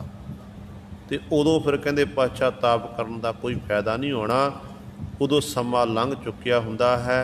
ਅਤੇ ਮੱਛੀ ਨੂੰ ਜਿਵੇਂ ਗੁਰੂ ਦੇ ਪਾਣੀ ਦੀ ਲੋੜ ਹੈ, ਅਤੇ ਸਾਨੂੰ ਸਤਿਗੁਰਾਂ ਦੀ ਬਾਣੀ ਦੀ ਲੋੜ ਹੈ, ਸਿਮਰਨ ਦੀ ਲੋੜ ਹੈ, ਨਾਮ ਜਲ ਦੀ ਲੋੜ ਹੈ। ਜਦੋਂ ਤੱਕ ਨਾਮ ਜਲ ਸਾਡੇ ਕੋਲ ਨਹੀਂ ਹੋਵੇਗਾ, ਸਾਹਿਬਾਂ ਦੀ ਬਾਣੀ ਨਹੀਂ ਹੋਵੇਗੀ, ਸਾਡਾ ਭਲਾ ਨਹੀਂ ਹੋਣਾ। ਜੇ ਇਸ ਕਰਕੇ ਵੱਧ ਤੋਂ ਵੱਧ ਬਾਣੀ ਪੜ੍ਹੋ, ਸਿਮਰਨ ਕਰੋ, ਬਾਣੀ ਦੀ ਵਿਚਾਰ ਕਰੋ, ਬਾਣੀ ਅਨੁਸਾਰ ਆਪਣੇ ਜੀਵਨ ਨੂੰ ਬਤੀਤ ਕਰੋ। ਕੋਈ ਵੀ ਸਵਾਲ ਹੋਵੇ ਮਨ ਦੇ ਵਿੱਚ, ਕਿਸੇ ਪ੍ਰਕਾਰ ਦਾ ਸਵਾਲ ਹੋਵੇ ਨਾ, ਅਤੇ ਸਤਿਗੁਰ ਦੀ ਤੁਹਾਨੂੰ ਸਵਾਲ ਦਾ ਉੱਤਰ ਨਹੀਂ ਮਿਲ ਰਿਹਾ, ਸਾਹਿਬਾਂ ਦੀ ਬਾਣੀ ਪੜ੍ਹਨੀ ਸ਼ੁਰੂ ਕਰ ਦਿਓ, ਅਤੇ ਸੱਚ ਜਾਣਿਓ ਸਾਹਿਬਾਂ ਨੇ ਤੁਹਾਨੂੰ ਗੁਰਬਾਣੀ ਵਿੱਚ ਉੱਤਰ ਦੇ ਦੇਣਾ ਹੈ। ਪਰ ਪੜ੍ਹਿਓ ਧਿਆਨ ਦੇ ਨਾਲ, ਧਿਆਨ ਨਾਲ ਮਨ ਲਗਾ ਕੇ ਪੜ੍ਹਨ ਦੀ ਕੋਸ਼ਿਸ਼ ਕਰੋ। ਜੋ ਸਵਾਲ ਨੂੰ ਮੁੱਖ ਰੱਖ ਕੇ ਬਾਣੀ ਪੜ੍ਹਨੀ ਸ਼ੁਰੂ ਕਰ ਦਿਓ, ਉਹ ਉੱਤਰ ਅਵੱਸ਼ ਤੁਹਾਨੂੰ ਮਿਲੇਗਾ। ਸਾਰੇ ਜਿੰਨੇ ਵੀ ਦੁਨੀਆ ਦੇ ਲੋਕਾਂ ਦੇ ਜਿੰਨੇ ਵੀ ਉੱਤਰ ਸਵਾਲ ਜਵਾਬ ਨੇ, ਹਰ ਇੱਕ ਸਵਾਲਾਂ ਦਾ, ਹਰ ਇੱਕ ਸਵਾਲਾਂ ਦੇ ਜਵਾਬ ਗੁਰੂ ਗ੍ਰੰਥ ਸਾਹਿਬ ਦਿੰਦੇ ਨੇ। ਪਹਿਲਾਂ ਸਤਿਗੁਰੂ ਸਰੀਰਕ ਤੌਰ 10 ਜਾਮੇ ਧਾਰਨ ਕੀਤੇ, ਉਦੋਂ ਪਾਤਸ਼ਾਹ ਦਿੰਦੇ ਸਨ, ਅਤੇ ਸਤਿਗੁਰੂ ਨੇ ਜਦੋਂ ਪ੍ਰਗਟ ਗੁਰਾਂ ਕੀ ਦੇਹ ਆਖ ਦਿੱਤਾ ਗੁਰੂ ਗ੍ਰੰਥ ਸਾਹਿਬ ਮਹਾਰਾਜ ਨੂੰ, ਅਤੇ ਹੁਣ ਗੁਰੂ ਗ੍ਰੰਥ ਸਾਹਿਬ ਮਹਾਰਾਜ ਸਾਡੀ ਅਗਵਾਈ ਕਰ ਰਹੇ ਨੇ। ਕੋਈ ਸ਼ਰਧਾ ਭਾਵਨਾ ਰੱਖ ਕੇ ਸਤਿਗੁਰੂ ਨੂੰ ਸਵਾਲ ਕਰੋ, ਅਤੇ ਸਾਡੇ ਸਵਾਲ ਦਾ ਉੱਤਰ ਮਿਲੇਗਾ। ਸੋ ਇਹ ਸਤਿਗੁਰੂ ਜੀ ਨੇ ਸਾਡੇ ਉੱਤੇ ਬਖਸ਼ਿਸ਼ ਕੀਤੀ ਹੈ।